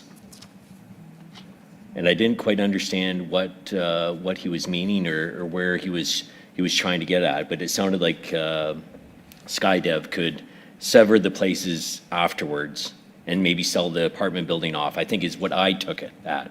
But I don't know whether that's correct, whether that's what he meant or not. And I had one other question. Susan Johnson asked about the Phase 2 environmental assessment. No, I'm sorry, this goes back to our staff now, if there's a response to staff. Good questions. Through your worship, this is a little bit challenging in terms of, I want to be able to provide answers for clarity, but I also want to make sure that, that I'm properly thorough in those answers. And if I may, Yep. and if you can't answer them now, They will come back. then They will please come back. in the Those report. were just some of my concerns, Rob. So what I will say is, in some ways, because there's less complexity in the first item you mentioned, which is the trails access. So in simplest terms, no, staff in all instances would not be recommending that that is something that could be done. I'd have to get further clarification again on the citizen who brought that up, again, because we didn't have a drawing to point to, so I'm not sure exactly where they were referencing. But if it is anything to do with the waterfront, that can't be cut off because the town owns the waterfront, right? So that's just the thing. In terms of the severance issues, I'm with you as well. I'm a little uncertain on what that reference was. I've got it in the notes here to take a look in that. And then I cannot answer to anything in terms of the Phase 2 assessment, just because that's not something I'm prepared to at this stage. More than happy to figure out the proper approach to get that information out there. If I might add a small comment, hearing the citizens behind me and their concerns about the process, staff appreciates that this is challenging. These are formal procedures outlined in the Planning Act, and it does make it a little difficult to have ongoing dialogue. But I can say with 100% certainty that all the comments that have been provided throughout the 2 public meetings to date, as well as the ones that would have been submitted throughout the process because the applications are open for public comment until the time they're closed, and it is still open. As I mentioned, we're going to receive comments until next week still, that all of those comments in some form will be addressed in the staff report that goes to council, upon which council deliberates and makes their decision. Of course, that is also publicly made available prior to council's decision in that. And again, it's, that is just a short note to, that we appreciate that there is some frustration with these kinds of procedures. It's very technical in nature. Staff can, be available to any citizens that would like to speak to us directly. Happy to make ourselves available within the time constraints that we have with all the other applications that we need to review as well. So I put that out there for clarification, knowing that there are people also listening virtually. Sure. Thank you, Rob. Okay, Councillor Bartley and then Councillor Greenfield.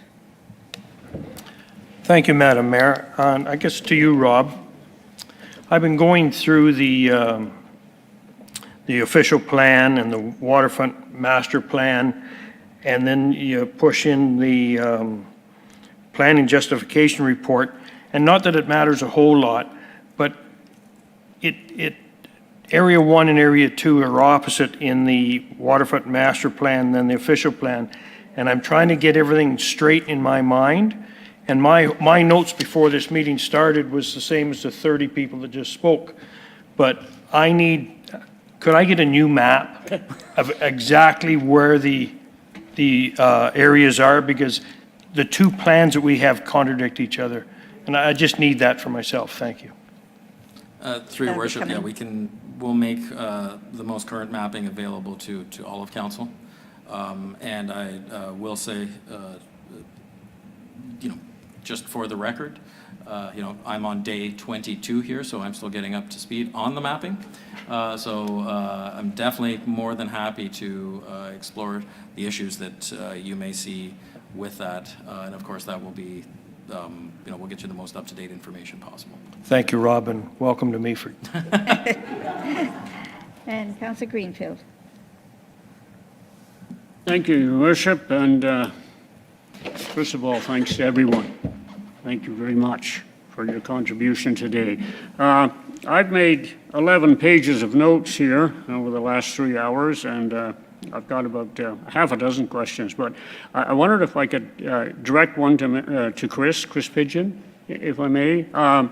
Thank you. We heard today, Chris, numerous times about traffic and traffic concerns and traffic counts. The one that was mentioned was a Saturday in July this past summer. Now, if I remember correctly, this past June was a beautiful month, hot and dry. Saturday it started raining, and I think it's rained every day since.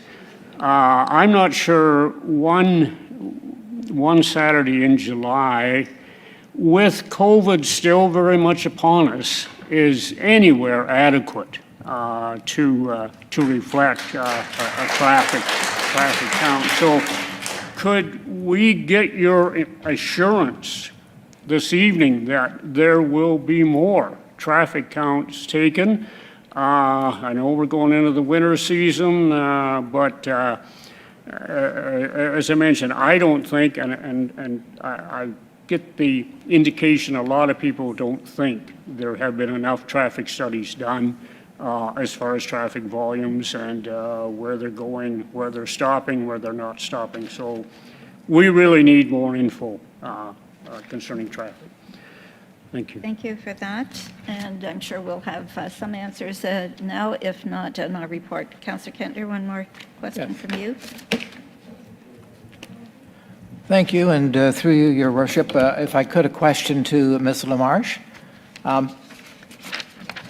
I just wondered, will we, as council, see drawings of the actual buildings before or at least at the time that we see the staff report? Yes. Are you able to answer that? They will be able to summarize the questions, and they'll answer your question when they... Oh, okay, okay. That, if you would just hold that thought for a moment. I'll just move on. As Rob has indicated, there is a process that we must follow here according to the Act. And so now, Rob, you first. Do you have any further points that you would like to make at this point? Thank you, Your Worship. Not at this time, other than that, again, noting that we've documented the comments, not only myself and staff, but it is in the official record, as all of council proceedings are. And if there are people that would like to provide further clarification, again, welcome that. My contact information is available on the website. Happy to do that. I will say, I'm not going to be making any determinations in those conversations because, as we know, the review of something like this is comprehensive in nature, and we need to look at all the materials. So if that is what you're seeking, unfortunately, I'm not in a position as a professional planner to provide Right, that, yeah. but happy to further understand your concerns. That's all. Thank you. And I'll ask you, Scott, if you have any comments that you'd like to make at this point. Yeah, thank you, Mayor Klumpus, and thank you to everyone that shared your thoughts with us today. I don't have anything further beyond what Rob Voigt has just shared, other than to say that I think most of you who attended in person were polled as you came in if you'd like to receive further notice on this development. If anyone hasn't sent an email or a letter, or for those people that might be listening online, please feel free to send a message to either Meaford staff or county staff to be sure you're on the list to get notification of future activities on this file. Thank you. Thank you. Thank you, Scott. And so now we'll go back to our applicant, and Carrie and Chris, if you'd like to make your final comments and comments that respond to anything that you've heard.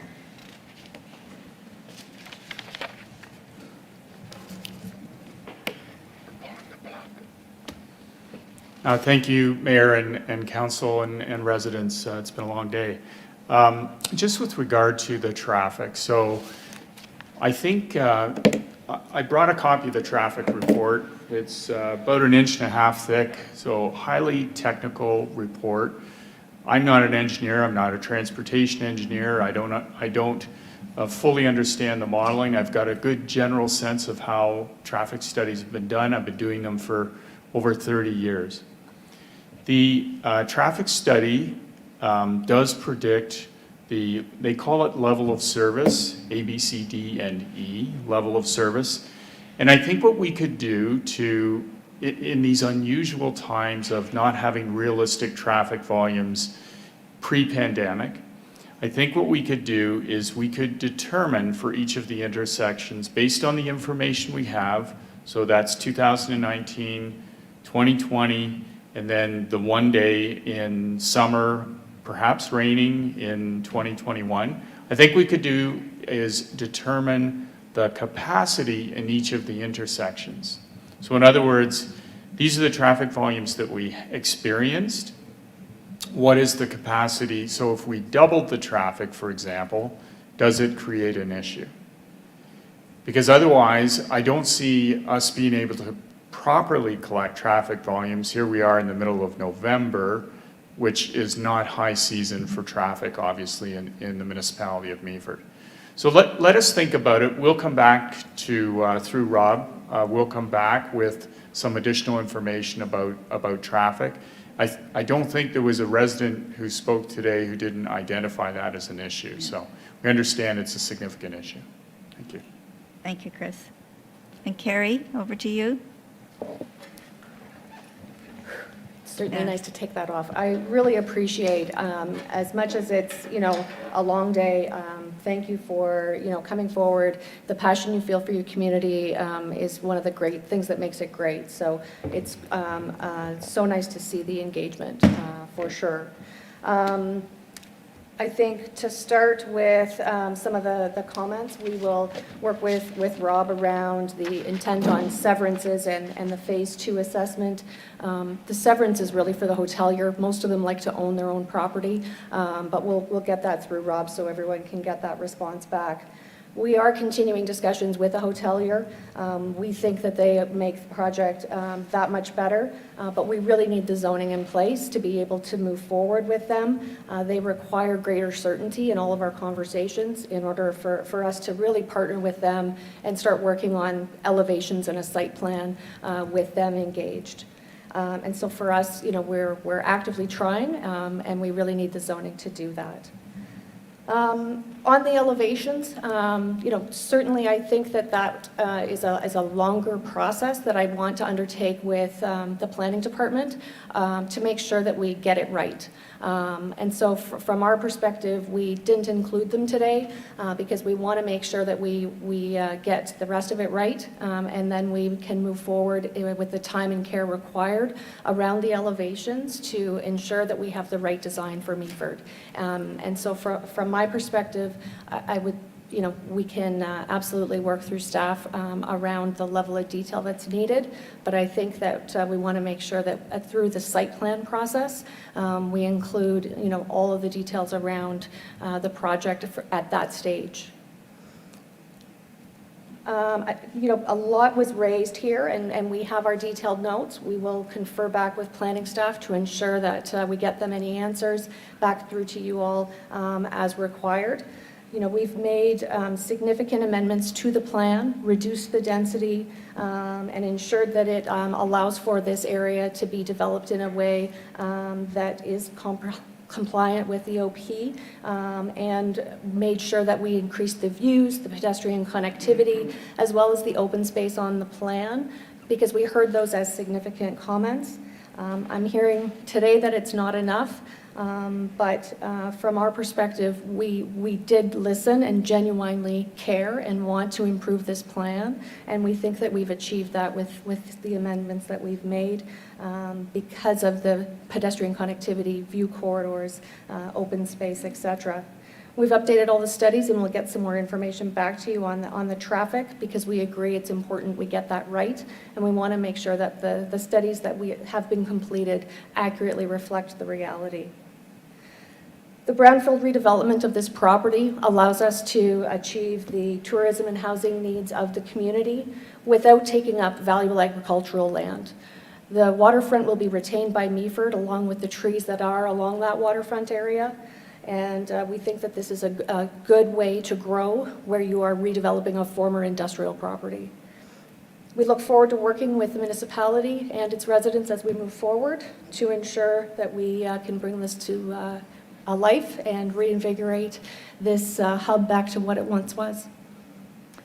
Thank you again so much. Thank you, Carrie, and thank you to Chris. I appreciate your comments. And I want to thank all of you for participating and for your comments, heartfelt passion that you have, that we all share for our community. We're all in this together. We all want what's best for our community, and we appreciate hearing from folks of what their hopes and dreams are for this community as well. This matter, as we've said, of conforming to the official, the mandate of public planning meetings, it will be referred back to Development Services staff to follow up on any additional information, as has already been stated.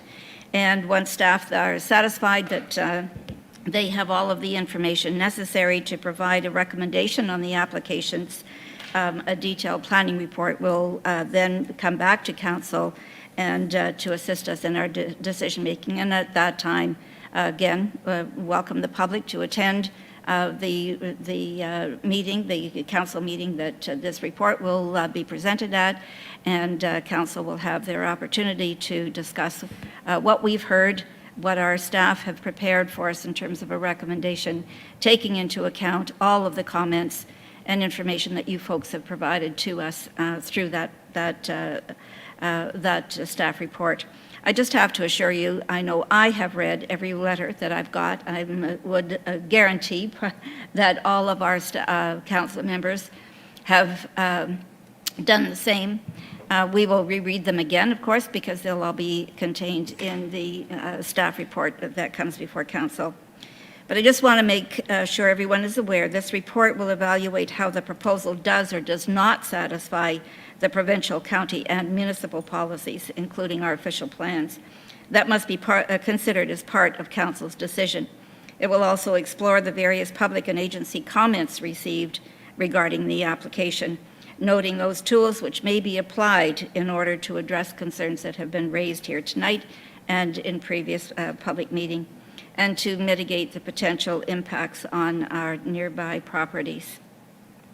Again, as been mentioned, if most of you have registered for further information coming forward, but if anyone has not, please do so with our clerk's office, legislative services, and we'll make sure that that you are informed as to next steps and the information that we have. You can do that by email at planning@meaford.ca.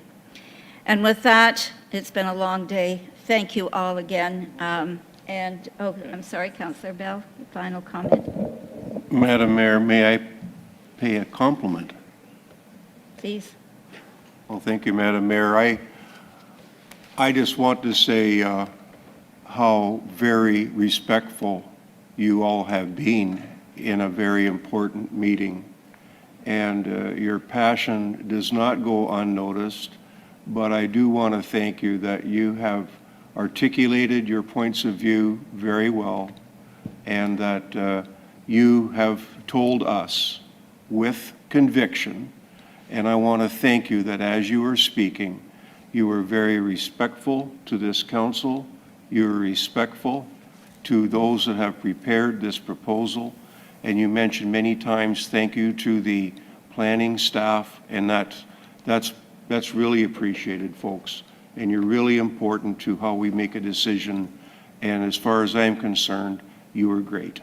So thank you, and thank you, Madam Mayor. Thank you, Councillor Bell. And thank you all again. With that, I will declare this meeting adjourned. Okay.